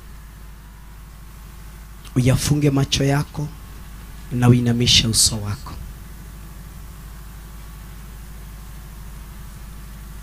Neno la Bwana limetuambia kukawa kuna mtu aliyekuwa anaishi ndani ya nchi fulani. Mtu huyo jina lake tumeambiwa ni Ayubu. Kuna kitu ambacho kilikuwa ndani ya mtu huyo. Alikuwa ni mtu ambaye he was blameless. Hakuna kile ambacho ungesimamisha mwambie Bwana, huyu amefanya haya, huyu ametenda yale. Zaidi ya hayo yote, neno la Bwana linasema ya kwamba ndani ya moyo wake he feared God. Waimbaji, kufaulu kwa mwimbaji si nyimbo atakazoziimba. Kufaulu kwa muombezi si maombi yanayosimamisha. 1 2 1 2. But if you have a heart of fearing God in you, Mungu wetu hufungulia mtu njia. Mungu wetu hutenda mambo mazuri na mambo makuu. Our God, neno lake limetuambia hata nyamaza tena, na imeandikika mchana wa leo. Kwa siku na miaka amenyamaza. Huenda umemlilia ndani ya huduma ambayo umekuwa nayo ya uimbaji, akawa amenyamaza. Lakini ni Isaiah 65 and verse number 6, neno la Bwana limetuambia ya kwamba hata nyamaza tena. He is going to pay, and not only paying but is paying in full. Wewe ambaye umemtumikia Mungu wetu kwa moyo wako wote, wewe ambaye umemtumikia Mungu wetu kwa kile ambacho ndani ya moyo wako haukuacha jambo lingine, ndani ya moyo wako you served this God kwa moyo wako wote, umemtumikia huyu Mungu kwa moyo wako wote. It's a time of pay. Ni wakati wa kulipwa na Mungu wetu. Mwimbaji, simwambie Bwana, mahali ambapo nilienenda nikaimba na ukawaida, nikaimba katika hali ya mashindano, nikakutumikia katika hali ya kujiinua. Have mercy on me Jehova, ili unapowatembelea wengine hata nami usinipite. Unapowainua wengine, my God, hata nami usinipite. Simwambie Bwana, mahali ambapo nilikutumikia katika hali ya kujiinua, hali ya kiburi kikanipanda, hali ya maringo ikanipanda. Bwana, naomba kuhurumiwa na wewe. Bwana, naomba kuhurumiwa na wewe. Bwana, naomba kuhurumiwa na wewe, ili unapowapanguza wengine machozi, ili unapowainua wengine, ili unapobadilisha shuhuda za wengine, ili unapowatia wengine wimbo mpya, hata nami usiniache Mungu wangu, hata nami usinipite Baba yangu. Wapendwa, siuchoke kukaa kwa ukawaida, siuchoke kukaa kuimbaji wa ukawaida, siuchoke kukaa kwa wokovu wa ukawaida. Umwambie Bwana, Renew me once more. Mwambie revive me once more Jehova. Niinue mara tena. Mwambie Bwana uimbaji wa jana wacha nisikuimbia leo hivyo. Simwambie Bwana vile nilivyokuhudumia jana nisikuhudumia leo hivyo. Ramashaka ya tarabo ribozaka ya taramamazika. Simwambie Bwana akupe moyo wa kunyenyekea. Waimbaji wakati mwingine upandwa na moyo wa kujivuna. Simwambie Bwana niumbie moyo wa kunyenyekea. Simwambie Bwana niumbie moyo wa kubondeka. Waimbaji wakati mwingine upandwa na moyo wa kutokusikiliza. Anapokatazwa hawezi akasikia. Simwambie Bwana kile ninachoomba leo ni moyo wa kunyenyekea. Ni moyo wa kunyenyekea. Ni moyo wa kunyenyekea. Niumbie moyo wa kunyenyekea.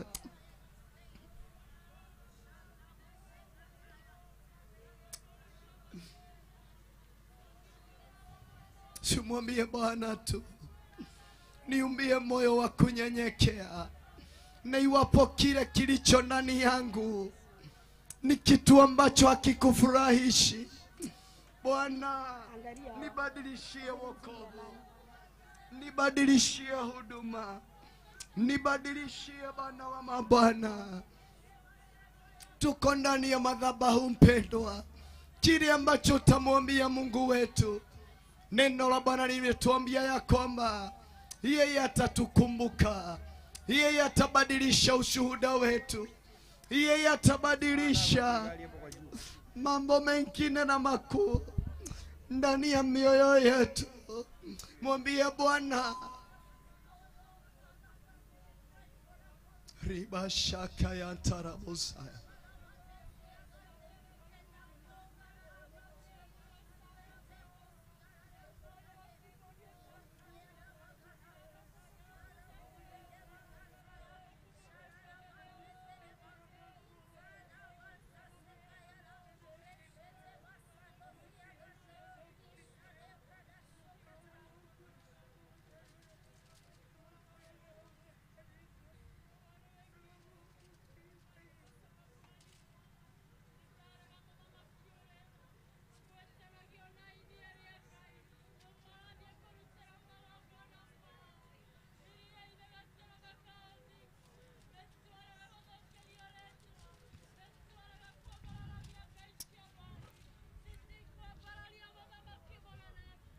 Usinyamaze mpendwa, tunapomalizia.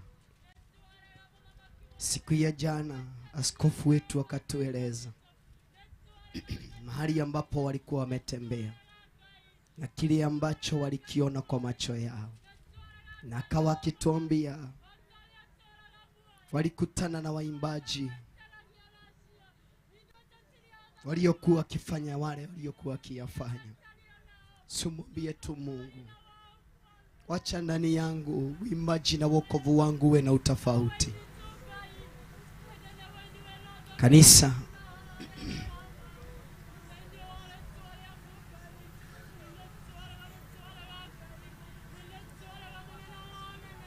neno la Bwana linasema ya kwamba tu nisikilize. Neno la Bwana linasema ya kwamba neno la Bwana linasema ya kwamba ndani ya kwenye kitabu cha Matendo 2, when the day of Pentecost came, they were all together in one place. Siku ile ya Pentecost ilipofika, wote walikuwa wamekusanyika kwa pamoja. Wote walikuwa na nia moja, walikuwa na lengo moja, na walikuwa na makusudio mamoja. Posa ni mwalike mtumishi wa Bwana aombe kwa sababu ya waimbaji wetu. Huenda uko katikati yetu, tumeinamisha macho yetu na tumeinama hivyo tu. You know yourself. Wewe mwenyewe unajijua. Licha ya kuimba kwangu, kuna mambo ninayafanya zaidi. Licha ya kusifu kwangu, kuna mambo ambayo mimi ninayafanya zaidi. Wapendwa, afadhali usimuogope mtu, lakini umuogope yeye yule ambaye anachunguza moyo, yeye yule ambaye anachunguza vilindini vya mioyo yetu na kubadilisha hali hizo zote.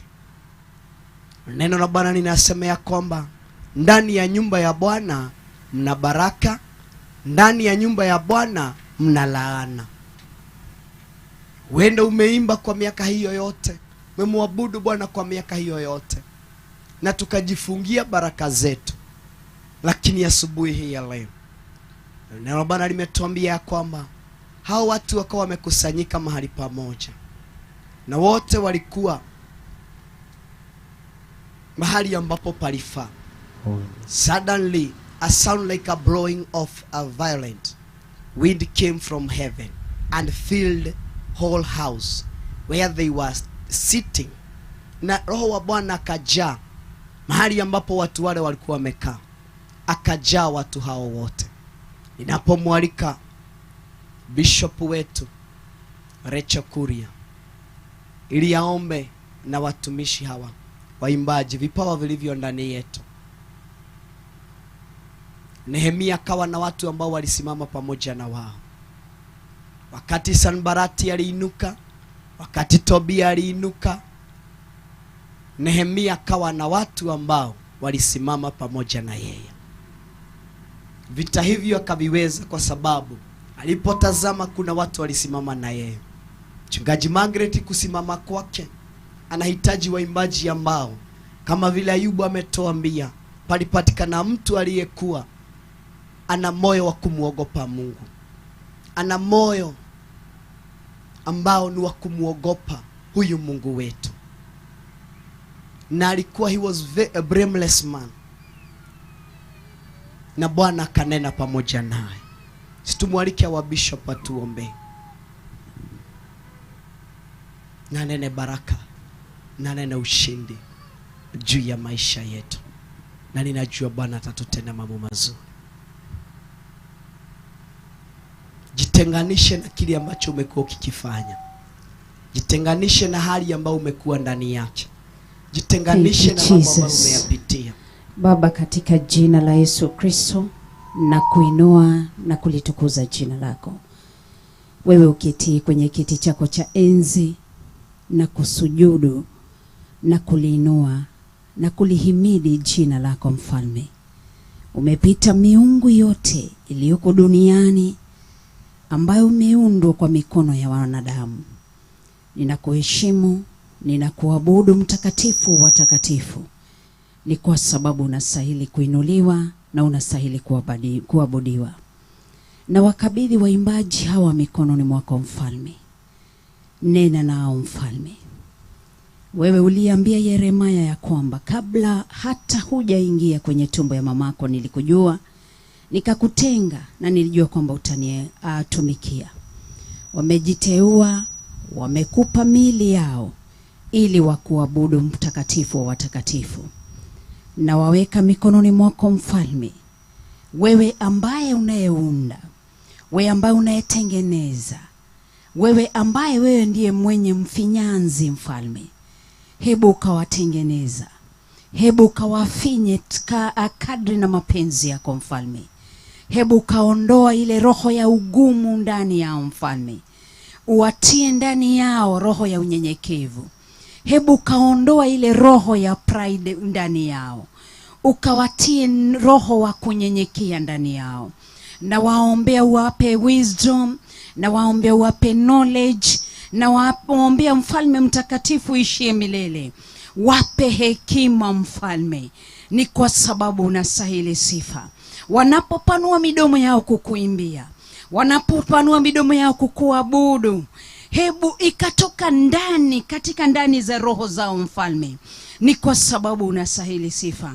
Ninakuabudu na kulitukuza jina lako. Ni todo gutiri ugetawe. Twaguthathaia muno, twakugosha muno. Ni kwa sababu unastahili. Uinuliwe na uabudiwe milele. Na wakabidhi mikononi mwako mfalme, nikitakazisha nimi zao kwenye na damu ya Yesu Kristo. Natakazisha hata miili yao, natakazisha mawazo yao. Wasaidie wakupende kwa mioyo yao yote, wakupende kwa miili yao yote, wakupende pia hata kwa nafsi zao zote. Ni kwa sababu unastahili. Tia ndani yao nyimbo ambazo unazotaka uabudiwe nazo, usifiwe nazo mfalme. Ni kwa sababu unastahili. Ninakuinua na ninakuabudu. Ni kwa sababu wewe ni Mungu mkuu na wewe ni Mungu muweza, unayestahili kuabudiwa na kutukuzwa milele. Unasema ya kwamba ni wewe mfalme uishie milele, unayetengeneza kanisa ambalo litakuwa ni kanisa la mwisho, ambalo litakuabudu kwa kweli na amina mfalme. Na ninaamini ya kwamba ni sisi ambao umetuweka tukiwa remnants, tukutusifu, tukuabudu kadri na mapenzi yako mfalme. Ninakuinua na kulitukuza jina lako. Asante ni kwa sababu ya kila jambo na kila hali. Uinuliwe na hata uabudiwe milele. Tunapomkabidhi our bishop John Githire mkononi mwako mfalme, naomba ukamtumie kadri na mapenzi yako mfalme. Muonekanie na uwe pamoja naye. Kila kitu tumekiweka mikononi mwako mfalme, tukizidi kutakazisha madhabahu ya damu ya Yesu Kristo. Tusaidie mfalme mtakatifu, ili tupendane kwa sababu wewe mwenyewe ni upendo. Tuheshimiane mfalme, tuishi tukiwa kitu kimoja mfalme. Ni kwa sababu unastahili. Tunakuabudu, tunakupa sifa. Ni kwa sababu wewe ni Mungu mwaminifu. Na sababu hii ndio siku yetu ya mwisho mahali hapa mfalme.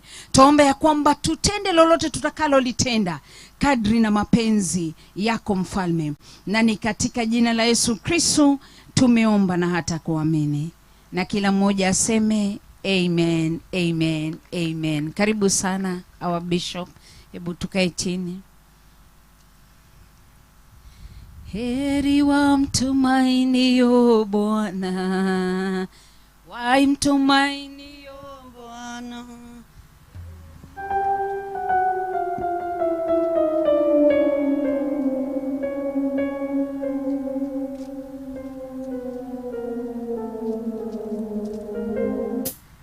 Haleluya. Bwana asifiwe sana. Mwathani erogoshwo.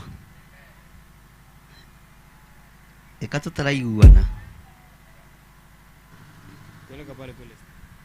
Mwathani erogoshwo. Godaka hamaga kagako kehehere haha. Yoko keha hoguo. Ikuje hapa karibu na watu. Haleluya. Ruben, hii hama tuhamishe tuiweke mahali pale. Haleluya. Yoko keha kuhinado. Guhiriria ndo akwa. Na nile gwikuira madhabahu. Karibia watu wangu. Haleluya.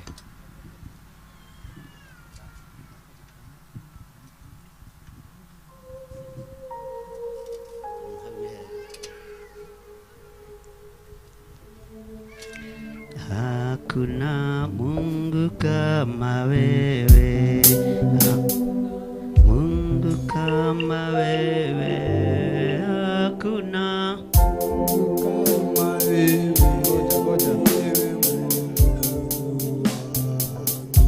Twasema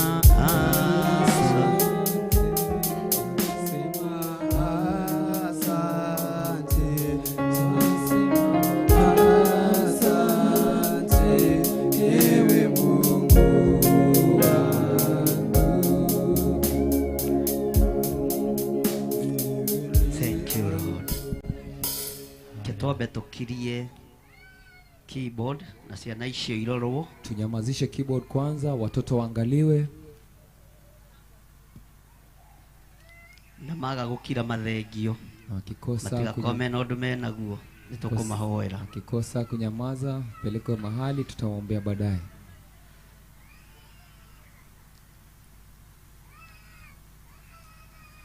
Ni mabe meherio mathie makalilile na hau.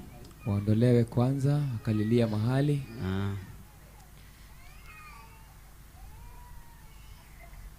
Hallelujah.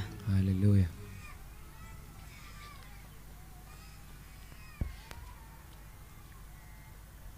Matigo kilirio kanithaini. Abia huyo mama atoke na mtoto pale kidogo, mtoto anyamaze, alafu arudi. Amen.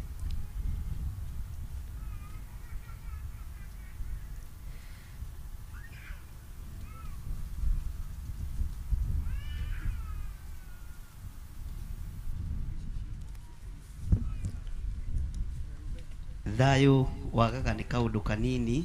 Amani hukosekana sababu ya kitu kidogo. No thayo ni mwega kuusaria na kuuthingata. Lakini ni mzuri wakati unapoicha. Ukuruhugo ni wega. Kupepo ni mzuri. Ni wa Mwathani. Wa Mungu. Bwana asifiwe sana. Amen. Andũ aitũ kai munogete. Watu wangu uko nimechoka. Na tutakire hamwe. Hatuko pamoja. Hatuko pamoja. Ngoro cianyu irio Nairobi. Roho zenu ziko Nairobi. Ciima estate-inĩ manyu. Amen. Ndiona me mĩciĩ-inĩ. Bwana asifiwe sana. Amen. Hallelujah. Hallelujah. Ngai witũ nĩ mwĩhokeku mũno. Mungu wetu ni mwaminifu sana. Na Ngai witũ nĩ arĩ tha. Na Mungu wetu ana huruma mingi. Mahinda marĩa Moses atongoragia Israeli. Wakati Musa alikuwa anaongoza wana wa Israeli, manyotaga hamwe nao. Wakiwa na kiu walikuwa wanapata kiu pamoja. Kwari yo thina mariaga hamwe. Kukuwa na shida walikuwa wanaipitia pamoja. Mahuta kiria kioneka gya kuria makaria hamwe. Wakiwa na njaa kenye kimepatikana wanakula pamoja. Mana marekererio kuma iguru. Mana yakiachiliwa kutoka mbinguni. Gutiari mana special ma Musa na Haruni. Hakukuwa na mana tofauti ya Aaron na ya Musa. Gutiari maundu tofauti. Hakukuwa na mambo tofauti. Maundu mothe makoragwo me sawa. Kila kitu kilikuwa sawa. Mwathani arogocwo. Bwana asifiwe. Utungata wa Ngai uthiaga undu umwe. Huduma ya Mungu hukua pamoja. Na ndukoragwo na munene kana munyinyi. Na hakuna mkubwa, hakuna mdogo. Gutikoragwo refu eno kana eri engi. Hakuna kiwango hiki na kingine. Gwa thirikari ni kuo guthiaga na scale. Kwa serikali ndo kuna viwango. Ni kuri scale 1. Kuna kiwango cha kwanza nginya scale 6 mpaka kiwango cha 6. Iwe koragwo i management. Hiyo ni mkatiba. Na hede wege kuma scale 8. Na kutoka mkataba wa 8 nginya scale 12 mpaka mkataba wa 12. Asio ni scale ya thi. Hiyo ni kiwango cha chini. Twametaga unioni. Tulikuwa tunaita umoja. Na neo tetagirwo ni union. Na hao ndio walikuwa kitetewa na umoja. No iguru gutigayukanagio. Lakini binguni hakuna vile. Iguru gutire union kana management. Binguni hakuna viwango. Iguru ni kwinyihaniria. Binguni ni kunyenyekea mundu na uria ungi. Mtu na mwingine. Bwana asifiwe sana. Bwana Yesu asifiwe. Lora mundu ucio muriganeti. Angalia jirani yako. Umwire iguru gutire munene. Mwambie binguni hakuna mkubwa. Iguru gutire munyinyi. Binguni hakuna mdogo. Thino ni wega yukanagia andu. Hii dunia ndo hugawanyisha watu. No maitho-ini ma Ngai ithuothe twi kindu kimwe. Lakini tuko kitu kimoja katika macho ya Mungu. Maitho-ini ma Ngai twi kindu kimwe. Machoni mwa Mungu tuko sawa. Gutire gitonga kana muthini. Hakuna mdosi na hakuna maskini. Na gutire uthamaki uguthurwo. Na hakuna ufalme utakaochaguliwa. Ithuothe tugukorwo twi kindu kimwe. Sisi wote tutakuwa kitu kimoja. Maitho-ini ma Ngai. Machoni mwa Mungu. Ona ndagika-ini ino twi kindu kimwe. Hata wakati huu tuko kitu kimoja. Maitho-ini ma Ngai. Katika macho ya Mungu. No wende gwitugiria. Unaweza taka kujiinua. No iguru ritigutugiritie. Lakini biguni haitakuinua. No wende kwiyambararia. Unaweza taka kujipandisha. No iguru ritikwambararitie. Lakini binguni haitakupandisha. Uguo ni Ngai ututeithitie. Kwa hivyo ni Mungu ametusaidia kugia na ugi na utauku. Kukuwa na hekima na kufahamu wa maundu matiganite. Kwa mambo tofauti. Mwathani arogocwo. Bwana Yesu asifiwe. Guku ni njui no mucunge ni urugari. Hapa najua mtalala kwa sababu ya joto. Na ni njui muri anogu ni wira uria murarutire ira. Na najua umechoka kwa sababu ya kazi mliyofanya jana. No mutirikitie. Lakini hamjamaliza. Kana murikitie. Ama mmemaliza. Ni murikitie. Mshamaliza. Bwana asifiwe sana. Amen. Ngai arandeithia uhoro wa itura riri. Mungu anisaidie kuhusu huu mji. Na Ngai akandeithia kuri no undu mweru Ngai egwika na Mungu ananisaidia kuwa kuna jambo mpya Mungu anatenda na kuri wira Ngai ekuruta na kuna kazi Mungu atafanya tondu maguru manyu mataritwo ni maguru ma andu athingu kwa sababu miguu yenu imehesabiwa kuwa miguu yenye haki na maguru ma andu athingu kuria mathie Ngai ekaga maundu manene na miguu ya mwenye haki endapo Mungu hutenda makuu. Tugithie Jathaini kwari githaka tukienda Jathaini kulikuwa kichaka no ngiathire gukombora nyumba kuo na ukaenda kukomboa nyumba kule wathiaga ukaheo tuhu mweri umwe ulikuwa unapewa bure kwa mwezi mmoja no riria twakinyithirie maguru maitu kuu lakini tulipokanyagisha miguu yetu kule ona tungira andu aingi uria gwatarie matietikagia hata tukiambia watu kilivyotendeka hawawezi amini na makanitha makiambiriria kuhingurwo na makanisa yakaanza kujengwa na wira ukihutha na kazi ikakuwa rahisi kwari githaka kulikuwa kichaka hau twakite kanitha tulipojenga kanisa yari dumping site ilikuwa ni mahali pa kutupa takataka uguo guku ndaruthiriria ni gutheru gukira Jathaini kwa hivyo nikiangalia huku ni kusafi kuliko Jathaini na arogia Jathaini mari atungu na wachai wa Jathaini walikuwa wanono tondu Jathaini ni gukuhina Nairobi kwa sababu Jathaini ni karibu na Nairobi uguo magiraga nyama Bama na Kawangware na kuria kuku kwa hivyo waliendea nyama Bama na Kawangware na kwingine na nguku ciari nyingi ku na kuku zilikuwa mingi mahali pale no Ngai ni agarurire itura riu lakini Mungu alibadilisha huo mji likigia ngumo likaweza kujulikana na likigia ngumo na likajulikana na likigia ngumo na likajulikana na maundu makuo magicenjia na mambo ya huko ikabadilika maundu mothe magicenjia kila kitu ikabadilika ona nituragia Ngai rimwe hata sisi uliza Mungu saa zingine niki gitumaga ututumio jangwani mbona ulitutuma jangwani tu niki gitumaga ututumio kuria kumu mbona wewe hututuma kule kumekauka niki gitumaga ututumio kuria gutari kiene mbona unatutuma kule ambapo hakuna chochote no ndiragoca Ngai lakini nashukuru Bwana tondu guku kwina thayu kwa sababu kuna amani huku na guku kwina gikeno na huku kuna furaha alafu ni kwaraganu wega alafu ni kuzuri kabisa Jathaini ni twathia gutheria kiara Jathaini tulipoenda kusafisha ugakora twara unapata vidole no ukure kaguru ka mwana unaweza pata mguu wa mwanadamu na tutiairaga ngoro na hatuko tunasikia vibaya na Ngai ni okire na githeria na Mungu alikuja na kasafisha kwari kiara kinene kulikuwa kichaka kikuu kiria kiateagwo nginya ciana ni kile atumia kilikuwa kinatupwa hata watoto na wanawake no Ngai ni okire lakini Mungu alirejea na agitheria kundu kuu na akasafisha mahali pale Ngai agitwihokera Kawangware Bwana akatupatia Kawangware na kuo kwari okumu na kwari okuritu huko pia kulikuwa kumekauka na kugumu na ni kurugamite na siku ya leo na kumesimama nogo guthi na mbere na na kurugama kutaendelea kusimama itura riri kiria gikuo hii mji kitu ambacho kiko ni kuri na gikuo gitaraereweka kuna kifo hakieleweki kwina gikuo gitaramenyeka kuna kifo hakieleweki na gikuo kiu nikio tukite na kwariria tumekuja kunenea kile kifo nigetha itura riture ndio muoyo huu mji uishi athuria guku maikare muoyo wazee wa mahali hapa waishi tondu ni moragitwo ni njohi kwa sababu wameuliwa na pombe ni moragitwo ni cioho nyingi wameuliwa na vifungo mingi itura riri ni riohe huu mji umefungwa no tukwariria itura riri lakini tutaunenea na nirigutuigua na na rituthikirerie litatusikiza na litusikie tondu ritikinyite handu ha kwa kuherithio sababu halijafika mahali pa kuteswa kwi hindi Sulaimani aherithirio ni Ngai kuna wakati Suleiman aliteswa na Mungu na akiuragirwo andu aria mari hinya na watu wake wa nguvu wakauliwa akiuragirwo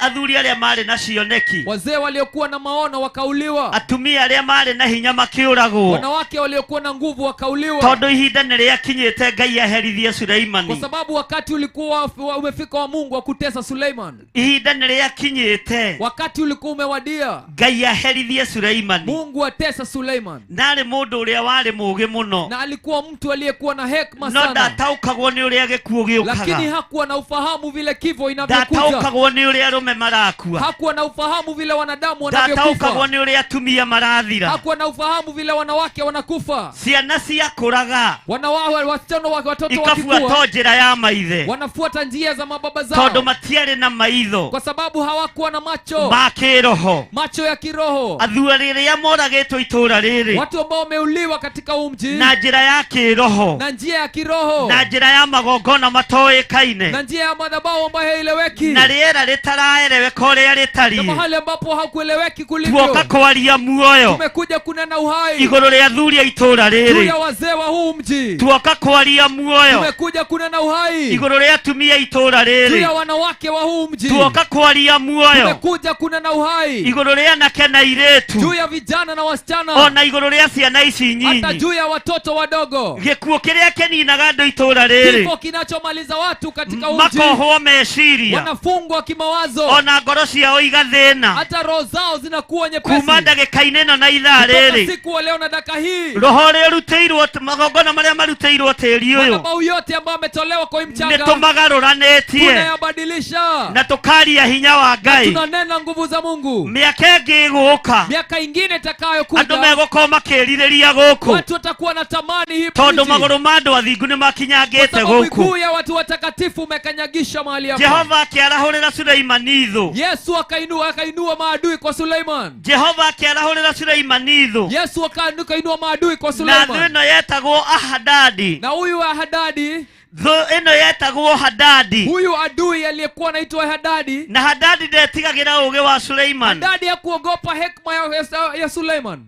Hadadi ndetigagĩra ũtonga wa Suleiman Hadadi hakuogopa ukuu wa Suleiman, tondũ arahũrĩtwo ta thũ. kwa sababu alikuwa ameinuliwa kama adui. Arahũrĩtwo anini arũme. Alikuwa ameinuliwa amaliza wanaume. Aneanĩtwo nĩ Ngai athũkie Alipeanwa na Mungu aharibu, nĩgetha mwĩtĩo wa Suleimani ndo ũnyihe kiburi cha Suleiman kipunguke, na nĩgetha Suleimani amenye kwĩ Ngai na wega. ndo Suleiman ajue ya kwamba kuna Mungu. Tondũ haha nĩ hĩndĩ ambĩrĩria Kwa gwĩtukania, hapa ameanza kujichanganya, tondũ thamaki nĩ wambĩrĩria kwa kũgacĩra. sababu ufalme umeanza kupanuka, Na harĩa thamaki wambĩrĩria na kũgacĩra mahali ufalme unapoinuka mũndũ ahũragwo na mwĩtĩo, mtu hupigwa na kiburi, mũndũ akahũrwo na kwĩrigwo, mtu anapigwa na kujikosa kujijua, ũkambĩrĩria kwaga gwĩtaũkwo, unaanza kukosa kujifahamu, mũciĩ waku ũgathaha, nyumba yako inakuwa itũũra rĩanyu uchafu, rĩgathaha. mji wenu unakuwa uchafu. No ihinda rĩrĩ Lakini huu wakati ndĩrenda twambararie moko maitũ na igũrũ tũikarĩte nataka thĩ, tuinue mikono yetu tukiwa tumeketi, twĩre Ngai arekererie muoyo. tuambie Mungu aachilie uhai,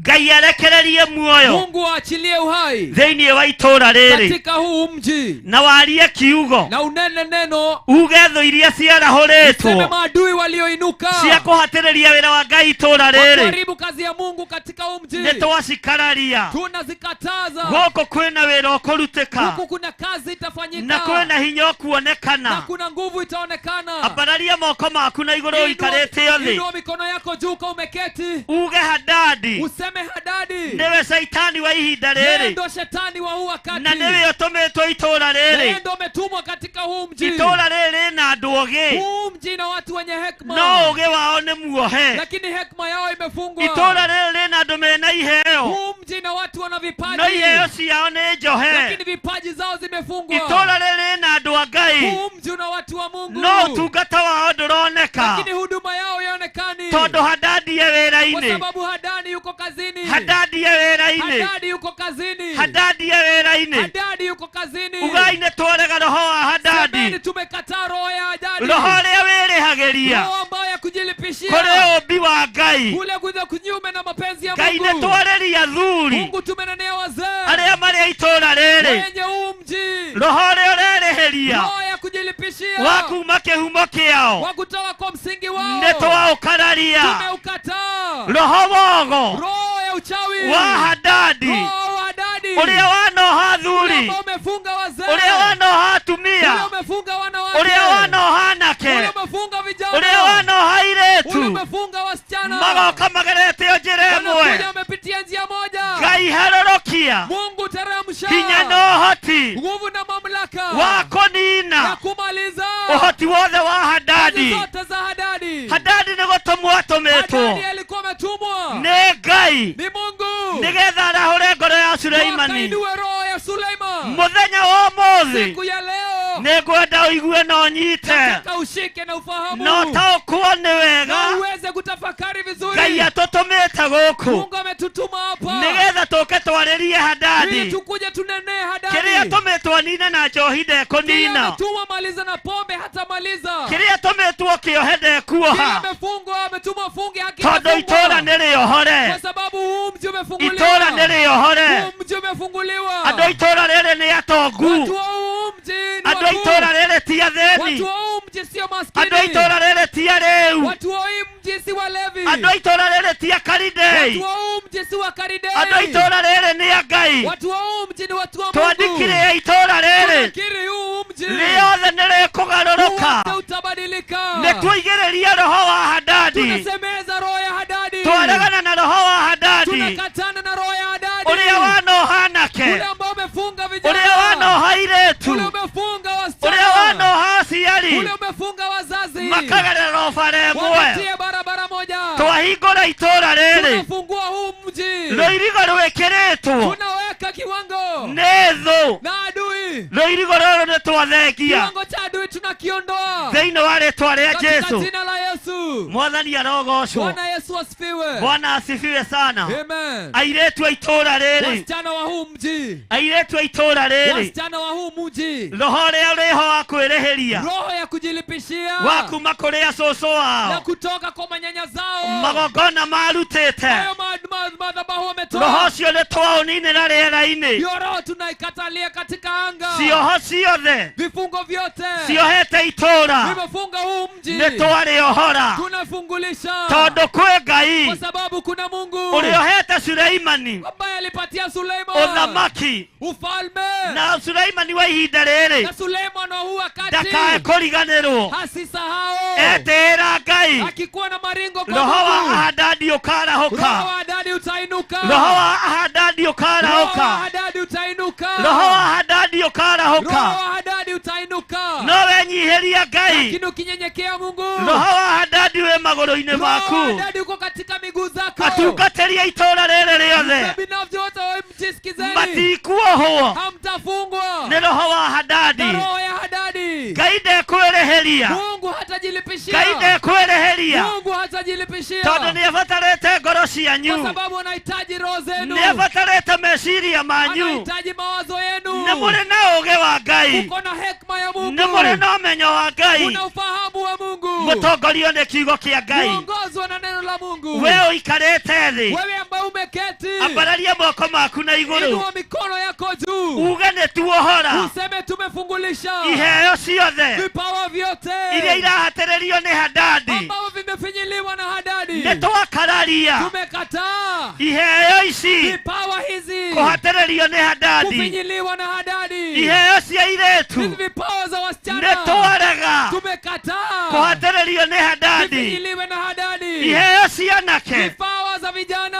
nĩ twarega Tumekataa. kũhatĩrĩrio nĩ Hadadi Kufinyiliwa na Hadadi. iheo cia andũ a Ngai Vijana za watu wa Mungu. ũtungata wa andũ a Ngai Utagueta wa watu wa Mungu. ndũkũhatĩrĩrio Utafinyilika nĩ Hadadi na Hadadi. thĩinĩ wa rĩtwa rĩa Jesũ Katika jina la Yesu. mwathani arogocwo Bwana asifiwe. hũrĩra Jesũ witũ rũhĩ Pigia rwega Yesu makofi. na ugĩrĩrie roho wa Hadadi Pigia kelele kwa roho ya Hadadi. uge roho ũyũ nĩ mũthiru Useme hii roho imeisha. roho ũyũ nĩ mũtomu Hii roho imekatika. roho ũyũ nĩ mũthiru Hii roho imeisha. thĩinĩ wa rĩtwa rĩa Katika Jesũ jina la Yesu. arĩria itũũra rĩrĩ Enea huu mji. ũikarĩte thĩ Kama umeketi. uge ũgĩ ũrĩa wĩ kuo Useme hekima iliyoko. na ũtonga ũrĩa wĩ kuo Na ile hazina ambazo ziko. ndũkuohwo nĩ Hadadi Hazitafungwa na Hadadi. atumia matikũragwo Wanawake hawatakufa. athuri matikũragwo Wazee hawatakufa. anake Vijana matikũragwo hawatakufa. wĩra wa Ngai nĩ ũkũrutĩka Kazi ya Mungu itafanyika. ugĩrĩriai roho wa Pigia Hadadi kelele roho ya na Hadadi. tuge nĩ twaũrega Na tuseme tumeikataa. atũmĩtwo Ametumwa.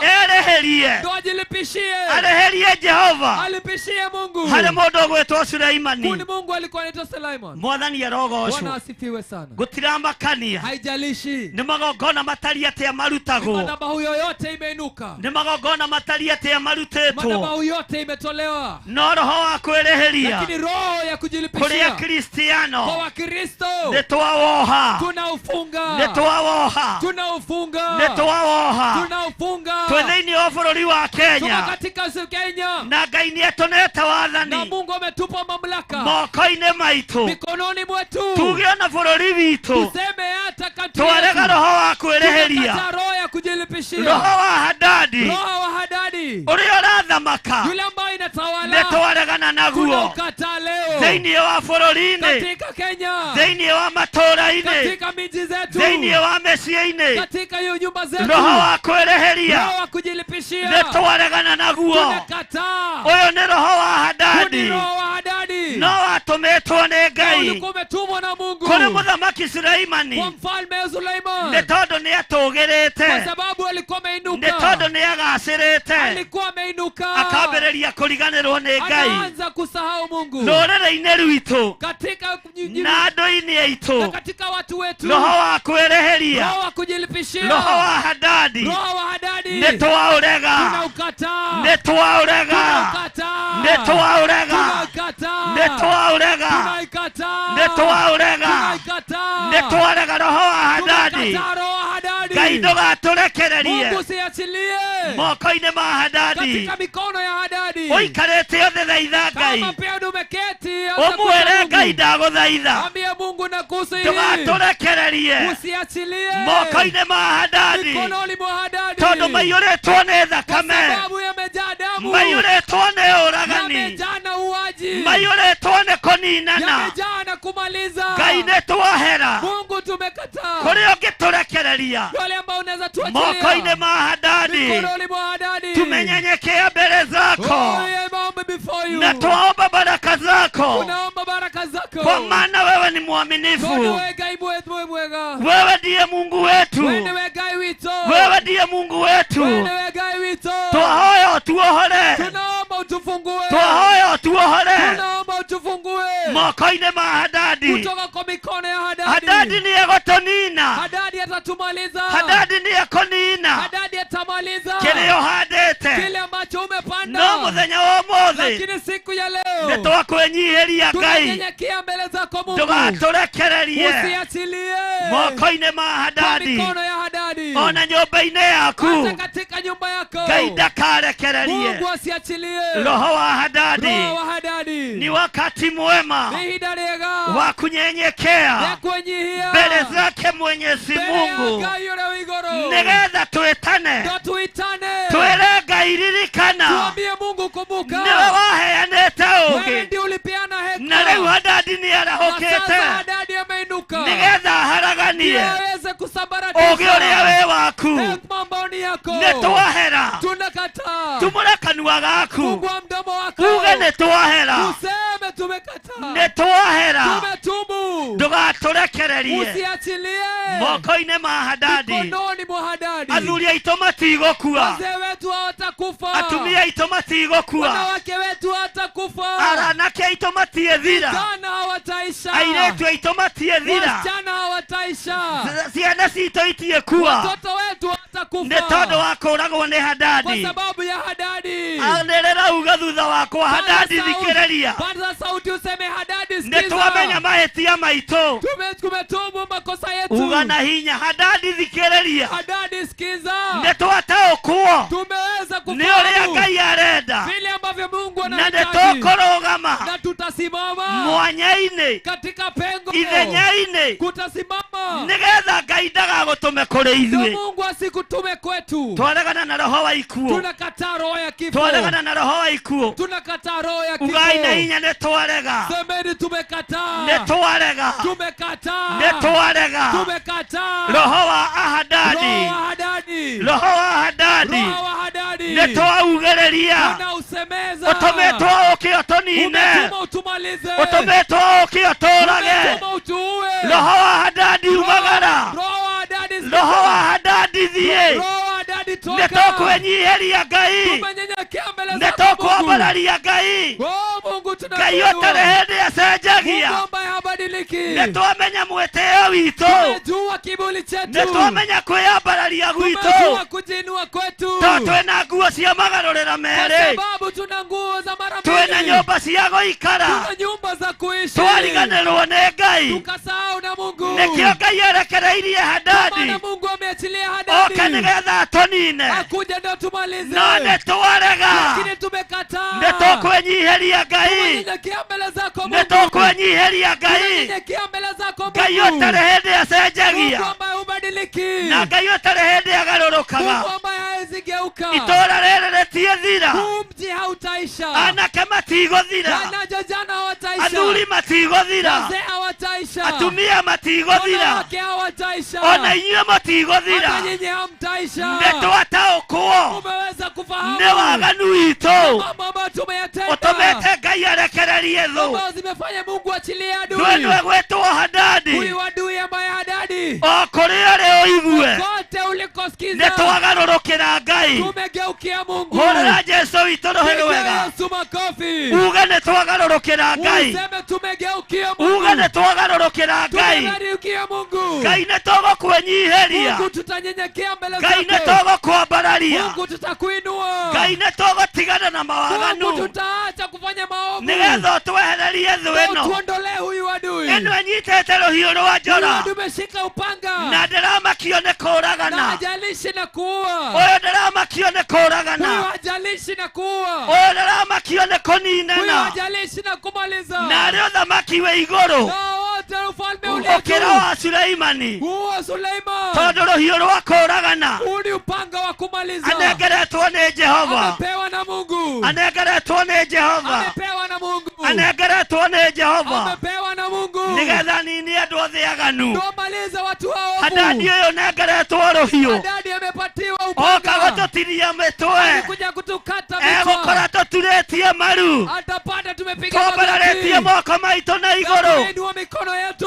tũkiuga nĩ tũremetwo nĩ gwĩthondekera Tukisema tumeshindwa tũkiuga nĩ tũremetwo kujitengenezea. nĩ gwĩthondekera Tumeshindwa kujitengenezea. Ngai witũ aromũrathima Mungu wetu abariki. Ngai witũ amũririkane Mungu awakumbuke. uga nginya gwakwa mũciĩ Sema hata kwangu nyumbani. ona mũciĩ gwakwa Hata kwangu nyumbani. roho wa Hadadi Roho wa Hadadi. nĩndaũrega Ninaukataa. nĩndaũkararia Ninaukataa. kĩgongona-inĩ kĩa Ngai Katika madhabahu ya Mungu. roho wa Hadadi Roho wa Hadadi. nĩtwaũrega Tunakukataa. bishofu witũ ndegũkua Bishop wetu hatakufa. akibishofu witũ ndegũkua Bishop wetu hatakufa. athuri a kanitha Wazee wa matigũkua kanisa hatakufa. atumia a kanitha Wanawake matigũkua wa kanisa hatakufa. Ngai twehererie roho wa Hadadi Mungu tuondolee roho ya Hadadi. tondũ nĩtũgũgwathĩkĩra Kwa sababu tutakutii. twehererie roho wa Hadadi Tuondolee roho ya Hadadi. tondũ we nĩwe Ngai Kwa sababu wewe ndio Mungu. we nĩwe Ngai Wewe ndio Mungu. mwathani arogocwo Bwana Yesu asifiwe. andĩka ndĩti ũmũthĩ Andika siku ya na leo. wandĩke mathaa maya Na uandike masaa. nĩ ũkaririkania Ngai Utakumbusha Mungu. wonete gĩkuũ kiuma gĩaku Kama umeona kifo kilikuwa chako. no tondũ wĩ ũrugarĩ-inĩ Lakini kwa sababu uko katika na wĩ joto. riũa-inĩ Na uko katika jua. andũ aingĩ manaririkania Ngai hĩndĩ ya mbura Watu wengi wanakumbusha Mungu wakati mbura wa ya mvua. moireire magĩthiĩ ũtungata Mvua iliwapiga wakienda wewe kuhudumu. tofauti Wewe ni tofauti. wewe tofauti Wewe ni tofauti. tondũ ũkũririkania Ngai Kwa sababu utakumbusha hĩndĩ Mungu. wacinirwo nĩ riũa Wewe ulichomwa na jua. hĩndĩ ũrugarĩ warĩ mũingĩ Wakati joto ilikuwa mingi. nĩguo ndehereirio gĩkuũ kĩa bamĩrĩ Niliondolewa kifo cha familia. nĩguo ndehereirio gĩkuũ Nikaondolewa kifo. kĩgongona-inĩ kĩa Ngai Katika madhabahu ya Mungu. nĩ mũthenya wa Ni kũririkanwo siku ya ukumbusho. atĩ mũthenya mũna Ya kwamba siku fulani. mathaa mana Masaa fulani. ihinda rĩna Wakati fulani. twĩ itũũra rĩna Tukiwa katika mji Ngai fulani. nĩathengeirie gĩkuũ Mungu aliniondolea kifo. Ngai nĩaninĩire gĩkuũ Mungu aliniondolea kifo. tondũ Kwa nĩndetaũkirwo sababu nilijifahamu. na ngĩmenya Na nikajijua. na ngĩmenya kwĩ Ngai Na nikajua kuna Mungu. weheragia gĩkuũ Ambaye huondoa kifo. no tũmanaga Na kũninanwo hutuma watu wawe. ũcio nĩwe Ngai Huyo ndio Mungu. ũrĩa tũgũtũũrĩra Yule ambaye tutaishia. bũrũri-inĩ witũ Katika Kenya yetu. bũrũri ũthikĩrĩrie na ũigue Sikiza Kenya yetu. Hadadi nĩarahũkĩte Hadadi ameinuka. na araigua gũita thakame Anasikia kumwaga damu. Ngai twarũgama mwanya-inĩ Mungu tunasimama katika pengo. ithenya-inĩ rĩa bũrũri ũyũ Tunasimama katika nafasi ya nchi. nĩtwĩhĩtie Tumefanya dhambi. nĩkũhoetwo mĩhianano Tumeomba mabudu. nĩkũraganĩtwo Wana. nĩkũiyĩtwo Watu wameiba. no twehererie rũhiũ Tuondolee upanga. rũrũ rwa Hadadi Uwa Hadadi. twehererie rũhiũ Tuondolee upanga. rũrũ rwa Hadadi Uwa Hadadi. bũrũri wĩ wothe wa Kenya Katika mji wa Kenya. wehererie rũhiũ Tuondolee upanga. rũrũ rwa Hadadi Uwa Hadadi. Ngai ndũigue tha Mungu sikia huruma. Ngai ndũigue tha Mungu tuhurumie. weherie rũhiũ Tuondoe upanga. rũrũ rwa Hadadi Uwa Hadadi. Nĩekonina athuri atamaliza wazee arĩa mohegereire ambao wamekuwa maũndũ-inĩ. katika mambo. Nĩekonina atumia atamaliza wanawake arĩa mohegereire ambao wamepata hekima maũndũ-inĩ. kwa mambo tofauti. Ahunjia nĩmekoninwo Wahubiri watamalizwa arĩa megũkararia ambao wataweza roho wa Hadadi. Roho wa Hadadi. Na nĩtwaũkararia Tumeukataa. nĩtwaũkararia Tumeukataa. nĩtwaũkararia Tumeukataa. nĩtwaũkararia Tumeukataa. roho wa Hadadi. Roho wa Hadadi. nĩtwaũkararia Tumeukataa. thĩinĩ wa rĩĩtwa rĩa Jesũ. Katika jina la Yesu. Mwathani arogocwo. Bwana Yesu asifiwe. Tumũra kanua gaku ũikarĩte thĩ. Fungua mdomo wako kama weketi. Uge nĩtwakararia Usema tumekataa. roho wa Hadadi. Roho wa Hadadi. roho wa Hadadi Roho wa Hadadi. ũrĩa ũroka nĩ tondũ wa waganu witũ. Umeinuka kwa sababu ya maovu yetu. Nĩtũkuma waganu-inĩ. Tutatoka katika maovu. Nĩtũkwĩnyihĩria Ngai Tutanyenyekea mbele za Mungu. nĩgetha Ngai atwehererie Ndio Mungu atuondolee mbara ĩno ya Hadadi. hii vita ya Hadadi. Mwathani arogocwo. Bwana Yesu Tara mũndũ asifiwe. ũcio mũriganĩtie. Angalia jirani yako. Mwĩre rĩti ihinda rĩa kuga ndĩ mũnogu. Mwambie huu si wakati wa kusema nimechoka. Ona rĩti ihinda rĩa kuga wĩ mũhũtu. Huu sio wakati wa kusema niko na njaa. Rĩrĩ ti ihinda rĩa kuga ndũramenya ũrĩa Huu ũraigua. sio wakati wa kusema hujui unavyosikia. Rĩrĩ ti ihinda rĩa kũrwara mũrimũ. Huu sio wakati wa kuwa mgonjwa. Wa kũigua ũguo. Wa kusikia ovyo ovyo. Ũcio ndũrĩ ndawa. Huu hauna uguu na dawa. Mwathani arogocwo. Bwana Yesu asifiwe. Ndĩ thĩinĩ wa ibuku rĩa Athamaki. Niko katika kitabu cha Wafalme. Athamaki wa mbere. Wafalme wa kwanza 11. 11. Na tũgũthoma raini nyinyi. Na tutasoma mistari kadhaa. Nĩgetha tũkorwo twathondekerwo gĩathĩ. Ndio tukue tumetayarishwa mchorisho meza ya Bwana. Gĩa kũrĩanĩra kĩa ngwatanĩro. Tutatayarishiwe meza ya Bwana. Mwathani arogocwo. Amen. Nĩ wakinya hau. Ushafika pale. 1 Kings chapter number 11. Wafalme wa Wakinya kwanza. hau uge amen. Mlango wa 10 ikifika hapo sema amen. Bwana asifiwe sana. Amen. Mutiuge amen. Semeni amen. Arĩa mena Biblia toyai ũguo. Wale wana Biblia inueni juu. Oyai Biblia cianyu Inueni ũguo. Biblia zenu. Na ndiũ kana mũrakuĩte Biblia cia kũheana gũkũ. Na sijui kama mlikuwa mmebeba Biblia za kupeana Mutikamake. mahali hapa. Msijali. No cigũka. Zitakuja. Mwathani arogocwo. Bwana Yesu asifiwe. Bwana asifiwe sana. Amen. Mutikuga amen. Hamtasema amen. Tigai kuga amen ihũtu. Sacheni kusema amen kama watu wana njaa. Mwathani arogocwo. Bwana Yesu asifiwe. No tige kũndora ũnyirĩte. Na uache kuniangalia vibaya. Mwathani arogocwo. Amen. Lilian tiga kũndora ũnyirĩte. Lilian usiniangalie vibaya. Bwana Niangalie asifiwe vizuri. sana. Amen. Tondũ no tũkũrĩkia. Kwa sababu tutamaliza. No mũthenya ũyũ nĩ mwandĩke. Lakini siku ya leo imeandikwa. Na nĩ ũhĩtũkĩtio. Na ni siku ambayo imethibitishwa. Gĩtĩ-inĩ gĩa ũthamaki. Katika kiti cha ufalme. Nĩ ũhĩtũkĩtio. Umepitishwa. Gĩtĩ-inĩ gĩa ũthamaki. Katika kiti cha ufalme. Nĩ ũhĩtũkĩtio. Umethibitishwa. Gĩtĩ-inĩ gĩa ũthamaki. Katika kiti cha ufalme. Mũndũ ũrĩa wĩna matũ ma kũigua igue. Yule ambaye ana masikio na asikie. Mũndũ ũrĩa na rũrĩmĩ rwa kuga nĩ ũndathimage kuga no ũndathimage. Yule ambaye ana ulimi wa kusema nimebarikiwa na aseme kuona nimebarikiwa. mahinda na mathaa. Lakini yeye haelewi wakati. Mwathani arogocwo. Amen. Bwana asifiwe sana. Amen. Nĩ mwakinya Athamaki wa mbere 11. Mshafika Wafalme wa Tambĩrĩria harĩa kwanza 10. kamũra-inĩ ka 14. Anza pale mstari wa 14. Muge thutha wakwa inyuothe. Sema nyuma yangu nyi wote. Nake Jehova. Ndipo Bwana. Mũtiuge na hinya. Agĩkĩarahũrĩra Suleimani thu. Akamuondokea Suleiman adui. Nayo nĩyo Hadadi. Hadadi Mwedomi. Mwedomu. Mwedomu. Nake arĩ wa mbeũ ya mũthamaki wa Edomu. Yeye alikuwa wa wazao wake wafalme wa Edomu. Mwathani arogocwo. Amen. Tarekei tũtũrane hamwe. Nake Jehova.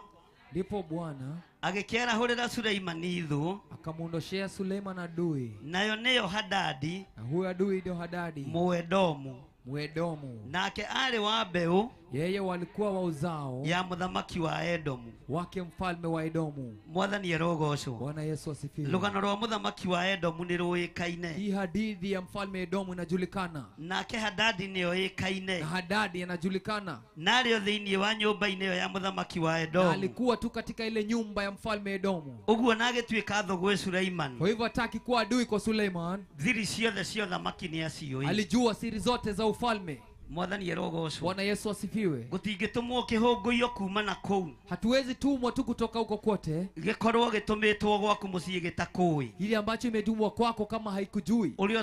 Tumagirwo mundu kui. Unatumiwa mtu ambaye anakufahamu. Tondu rama moi muno neo mendagia kanitha. Kwa sababu watu wanaojua sana ndo huuza kanisa. Andu aria makui muno neo magucukaga. Watu wanaokujua sana ndo huweza kukunena. Andu aria makui muno neo makwaragirira. Watu hukunena sana ndo kujua sana ndo hukunena. Andu aria magukuhiriirie muno neo makuneana. Watu wako wa karibu ndo kupeana. Ona Yesu aneanirwo ni Judasi. Hata Yesu alipeanwa na Yuda. Naneanwo ni Judasi. Na alivyopeanwa na Yuda, gikuo gikionekana. Kifo kikaonekana. Kiria giathiriirio Judasi. Kile ambacho kilielekezwa kwa Judas. Gia kuiita. Cha kujinyonga. Ni tondu wa gukirira wira wa Ngai. Kwa sababu ya kuinukia kazi ya Mungu. Nake Hadadi uyu. Naye huyu Hadadi. Ari thiini wa Edomu. Alikuwa katika Edomu. Na nio thiri ciothe cia thamaki. Na alijua siri zote za ufalme. Gutire thirio na mwatoi. Hakuna siri hakuielewa. Uguo na agithie gukirira Suleimani. Kwa hivyo atakienda kuinukia Suleimani. Niamenyaga kumurutia nako. Alijua ataanzia wapi. Agithie gukirira Suleimani. Akienda kuinukia Suleiman, ni ataukagwo. Alikuwa anafahamu. Akamenya matura maria mairigire uria mahana. Akajua miji yote iliyo karibu ilivyo. Biblia yugaga matura maria mairigire. Maandiko inasema hao miji ambayo imewekwa mipaka. Ithuĩ tumoe gated community. Sisi tunajua ya kwamba ile ambayo ina mipaka. Na matura macio. Na hii miji nimo makoragwo na senior citizen. Ni miji ambayo ina watu ambao ni wakuu. Ndio makoragwo na andu aria mehinya. Ndio ina watu ambao ni washupavu. Ndio makoragwo na andu aria mena indo. Ndio ina watu ambao wana pesa. Na nikio metagwo gated community. Na ndio maana wanaitwa watu wakuu. Ukiingira kuu no nginya uhoe rutha. Ukiingia kule lazima uombe ruhusa. Kana kuhurwo thimu. Ama kupigwe simu. Kurio kana wena mugeni. Ulizwa kana kwamba una mgeni. Tondu ni itura riirigire. Kwa sababu ni mji umezingirwa. Na ni itura ria andu meiguite. Na ni mji wa watu ambao wamejifahamu. Uguo Hadadi ni amenyaga. Kwa hivyo Hadadi alijua. Ngai arekereria ruhiu guoko-ini gwakwa. Mungu akiachilia upanga mikononi mwangu. Athuri aria mehinya Suleimani. Wazee wote washupavu wa Suleiman. Niamenyaga me itura ririku. Alijua walikuwa wapi. Ni ataukagwo me itura ririku. Alifahamu ni mji upi. Uguo ndathinikire. Kwa sababu hakuwa na shida. Ni kwamenyekaga level ya itura. Ilijulikana kiwango cha mji. Ni kwamenyaga scale ya itura. Walijua kiwango cha mji. Ni kwamenyekaga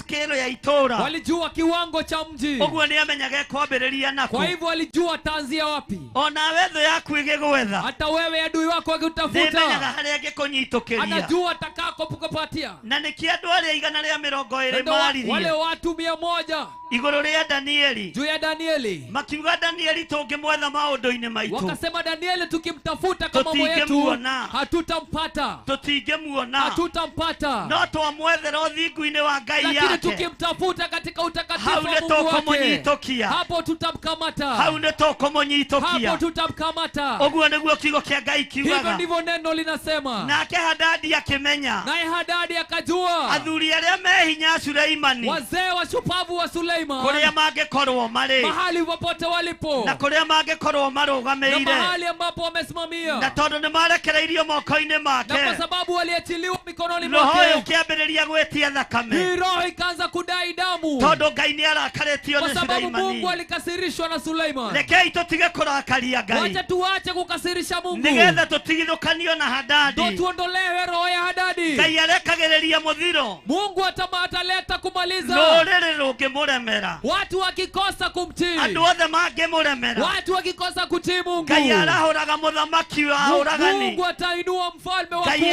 arahuraga andu mena hinya uragani. Mungu atainua watu wa kuua. Nigetha andu magarurukire Ngai. Ndio watu wageukie Mungu. Nigetha andu maigue mugambo wa Ngai. Ndio watu wasikie sauti ya Mungu. Na andu acio marahuragwo. Na watu wanaoinuliwa. Moe nginya gwaku rungu ruorere. Wanajua mpaka mvunguni mwa kitanda chako. Matumwo moke magwethe. Hata wakitumwa kwako. Matirabatara kurora Google Map. Hawahitaji kuangalia Google. Baroka ta muikaraga nao. Wanakuja kama mnaishi nao. Tondu ni Ngai urekereirie. Kwa sababu ni Mungu amewachilia. Hadadi akiarahuka. Hadadi akainuka. Hadadi akiarahuka. Hadadi akainuka. Tondu Ngai ni arakaretio ni Suleimani. Kwa sababu Mungu alikasirishwa na Suleiman. Tondu Ngai ni arakaretio ni Suleimani. Kwa sababu Mungu alikasirishwa na Suleiman. No Hadadi lakini Hadadi ndaiguire thina hakuwa na kitu goita thakame ya athuri kumwaga damu ya wazee tondu Ngai ni ari kwa murakaru. sababu Mungu alikuwa amekasirika. Hadadi ndaiguire thina Hadadi hakuwa na shida goita thakame ya atumia kumwaga damu ya wanawake tondu Ngai ni ari kwa murakaru. sababu Mungu alikuwa amekasirika. Ndahitha muoyo waku, Ninaficha uhai wako, ndahitha muoyo wakwa ninaficha uhai wangu tondu Ngai ni murakaru ni kwa ithuĩ sababu Mungu amekasirika. moko-inĩ ma Hadadi. Kwa mikono ya Hadadi Ndahitha ũtũũro wakwa ninaficha maisha yangu moko-inĩ ma Hadadi. mikononi mwa Hadadi. Onawe ndahitha ũtũũro waku Hata wewe naficha maisha yako moko-inĩ ma Hadadi. kutoka kwa mikono ya Hadadi. Waganu ũrĩa ũrĩ thĩ Maovu yaliyo duniani Hadadi nĩ mekwarahũka Hadadi watainuka, na mekwarahũka mĩthemba mĩingĩ watainuka aina mingi nĩgetha marute wĩra ndo wafanye kazi ũrĩa matũmĩtwo marute. ile ambao umetumwa wafanye. Nĩ ihinda rĩa kwĩrira Ni wakati wa kutubu na nĩ ihinda rĩa gwĩtaũkwo na ni wakati wa kujifahamu, tondũ roho ũyũ nĩ warahũkĩte. kwa sababu hii roho imeinuka. Gĩkũyũ nĩ kĩyendete mũno, Kikuyu wanajipenda sana, Baruya nĩ ciendete mũno, Waluya wanajipenda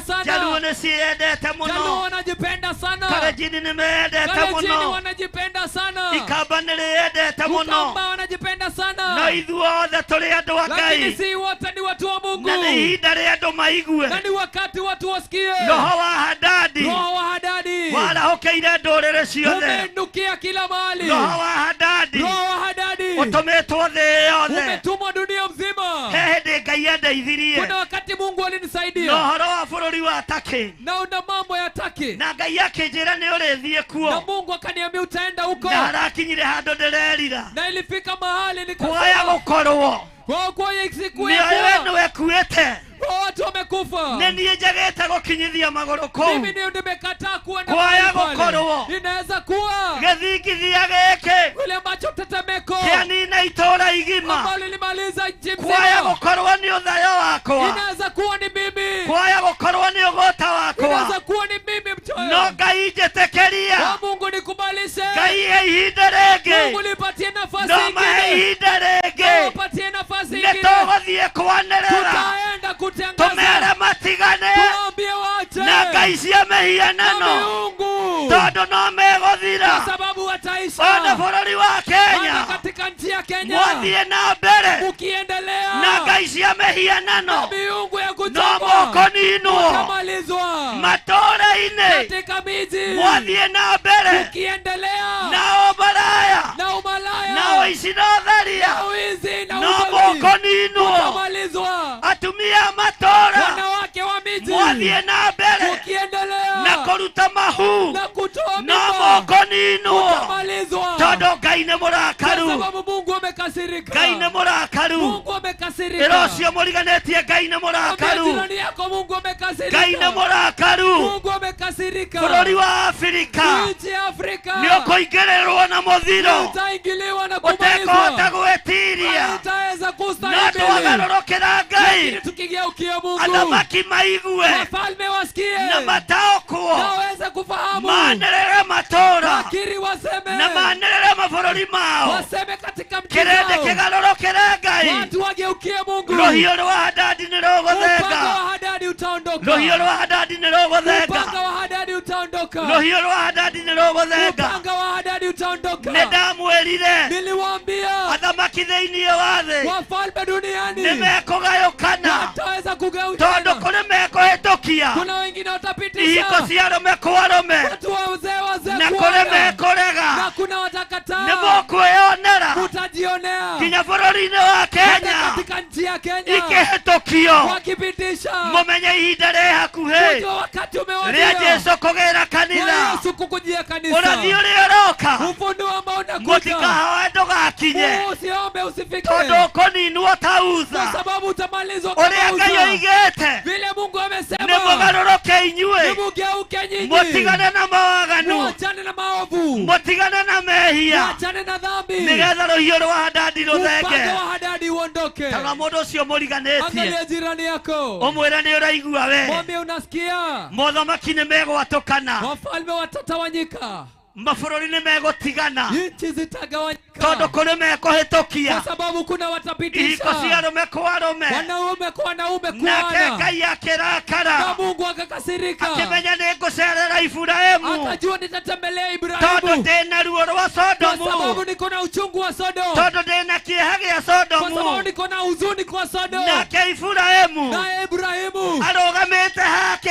nja amesimama mahali pake mwenyewe gĩtina-inĩ kĩa mũtĩ wa hapo mũgandi katika mti akĩona athuri maroka gũcera akaona wazee na wanaotembea makinyaga matarĩ na guoya walikuwa na kanyaga kwa uchupavu marĩ araika Ngai walikuwa malaika wa Mungu na Melkisedeki we na mwenyewe Melkizedeki Ngai mwene ũhoti Mungu mwenye uwezo Ngai mwene hinya Mungu mwenye nguvu Ngai mwene ũhotani Mungu mwenye ushindi Ibrahimu agĩkũrana Ibrahimu akaweza akiona kujua aya nĩ araika akajua ni malaika aya nĩ araika hawa ni malaika no ũyũ nĩwe Ngai lakini huyu ndio Mungu agĩthiĩ harĩwe akaelekea alipokuwa akĩmwĩra athuri aya akaambia wazee korwo ndetĩkĩrĩka nĩ inyuĩ anaweza kubalika mbele no yenu mũkerorere gwakwa unaweza badilika no kwangu mũingĩre gwakwa unaweza ingia kwangu nĩgetha mũgwamũke ndo muweze nĩgetha kupumzika mũhurũke ndo muweze kupumzika Ngai akĩnyitwo ageni Mungu akaalikwa kwa Iburahĩmu kwa Ibrahimu conversation ĩgĩkorwo ĩ njega hata ukakuwa ni mzuri akĩũria rĩu nĩngũhitha mũndũ ũyũ wakwa ndundu akashindwa sasa mimi ũrĩa nitafuta siri njũkĩte huyu gwĩka mtu wangu. Sodomu vile ambavyo nimekusudia juu ya Sodom rekei tũkorwo twĩ hamwe wacha tukue pamoja mwathani arogocwo Bwana asifiwe nĩngũhitha mũrata ũyũ wakwa ndundu nitaficha rafiki yangu nĩngũhitha mũndũ ũyũ wakwa ndundu nitaficha rafiki yangu ũrĩa siri njũkĩte gwĩka vile ambavyo nimekuja itũũra kutenda rĩa Sodomu katika mji wa Sodom Ngai akĩririkana nĩ arĩte Mungu akakumbuka Ngai ameshiba akĩririkana nĩ anyuĩte akakumbuka amekunywa Ngai akĩririkana nĩ atugirwo akakumbuka kinya na ameangaliwa maĩ ma gwĩthamba hata na maji ya kuoga Ngai akĩririkana Mungu akakumbuka akiuga reke ndĩmumbũrĩre thiri akasema wacha niwape siri akĩmwĩra Iburahĩmu akamwambia Ibrahimu njũkĩte kũnina Sodomu nimekuja kumaliza Sodom Iburahĩmu akĩririkana Ibrahimu akakumbuka kwĩna andũ aitũ kuna mekuo watu wetu kule kwĩna andũ aitũ kuna watu mekuo wetu kule tereke njũrie mũthuri wacha ũyũ niulize huyu ũyũ mzee mũrata wakwa huyu rafiki yangu kana hihi ngĩthiĩ kuo kana kwamba nikienda kule ngĩthiĩ andũ athingu kuna watu wetu no Elisha atige gwĩka ũũru kama ataacha kufanya akĩrwo thiĩ wethe andũ 50 akaenda utafuta watu 50 magĩethwo makĩaga wakatafuta wakakosa thiĩ wethe andũ 20 utafuta watu 20 magĩethwo makĩaga wakatafuta wakakosa thiĩ wethe kĩrĩa kuona utafuta utakachopata mwathani arogocwo Bwana asifiwe ona Loti hata Loti ndahonokirio nĩ ũndũ ũngĩ hakuokolewa na kitu nĩ kingine tondũ nĩ warorera rwa ni Iburahĩmu kwa sababu yeye alikuwa nĩ katika tondũ nĩ warorera rwa Iburahĩmu yeye ni familia ya Ibrahimu inyuĩ mũrĩ arorera rwa kĩgongona nyinyi ni wa familia ya Ngai Mariamu aromũhonokia Mungu aokoe Ngai arotũhonokia Mungu atuokoe Ngai arotũhonokia Mungu atuokoe thĩinĩ wa rĩĩtwa rĩa katika Jesũ jina la Yesu Loti ndarĩ mwega Loti hakuwa mzuri arĩ na mbara na arĩithia Iburahĩmu alikuwa na vita na wachungaji wa na nĩ Ibrahimu kwandĩkagwo na ilikuwa inaandikwa gaka kamũndũ nĩ ka mbara haka kamtu ni no kavita gaciarĩtwo lakini thingu-inĩ kamezaliwa katika onawe na utakatifu mawathe maku lakini wewe ũciarĩirwo kĩgongona-inĩ gĩkĩ umezaliwa katika madhabahu ndwĩtuĩka wa gũthira hautaisha ndwĩtuĩka wa kũninwo hautamalizwa ndwĩtuĩka wa gũthira hautaisha ciana ciaku itigũthira watoto wako hawataisha Bwana asifiwe Bwana asifiwe Hadadi agĩũka kũninana Hadadi akikuja we kumaliza ndwĩninwo wewe ciana hautamalizwa ciaku itieninwo watoto wako ona hawataisha niĩ ndieninwo hata mimi sitaisha ona ciana citũ cia watoto kĩroho wetu wa kiroho itikũninwo hawatamalizwa nĩ twarega tumekataa nĩ twarega tumekataa nĩ twarega tumekataa twaregana na ikuũ ciothe tumekataa na vifo cia Hadadi za Hadadi nĩ tondũ wa marakara ma Ngai kwa sababu Mungu amekasirika. Bwana asifiwe sana. Amen. Tarosi umuriganĩtie. Angalia jirani yako. Ũmũrie ũrĩ toro. Muulize umelala. Bwana asifiwe sana. Amen. Rũgama na igũrũ hanini. Mama katika miguu yako. Nĩ ũgandire. Umeganda. Ite iria tũikarĩire nĩ cia fono. Ici Zile- ingĩkwanda Hizi vita. na itingĩgũthĩnia. Mwathani arogocwo. Amen. Ona ithuĩ no tũtũnganire na John agĩtũgĩrĩra ite twamwĩra saa. Ketũikarĩra mahiga ta andũ arĩa angĩ. Amen. Mwathani arogocwo. Amen. Musa athĩnĩkaga hamwe na andũ ake. Musa alisumbuka pamoja na watu Bwana wake. asifiwe sana. Bwana asifiwe sana. Tero ũcio mũriganĩtie nĩ ihinda Ambia jirani yako ni wakati rĩa roho wa Hadadi ya kweherio. roho wa Hadadi kuondolewa. Hadadi yokete na njohi. Hadadi amekuja na pombe. Hadadi yokete na dawa cia kulevya. Hadadi amekuja na madawa za kulevya. Hadadi yokete na maundu matiganete. Hadadi amekuja na mambo tofauti. No Ngai twehererie roho wa Hadadi. Lakini Mungu tuondolee roho wa Hadadi. Twehererie roho wa Hadadi. Tuondolee roho ya Hadadi. Tore wa mukirire magongona. Kama ulivyopokea sadaka. Kuria kwa Ibrahimu. Huko kwa Ibrahimu. Ukihonokia andu a muhirega wake. Ukaokoa watu wa kabila yake. Na Taroti mageturanirwo. Na marafiki wa Loti wako pamoja.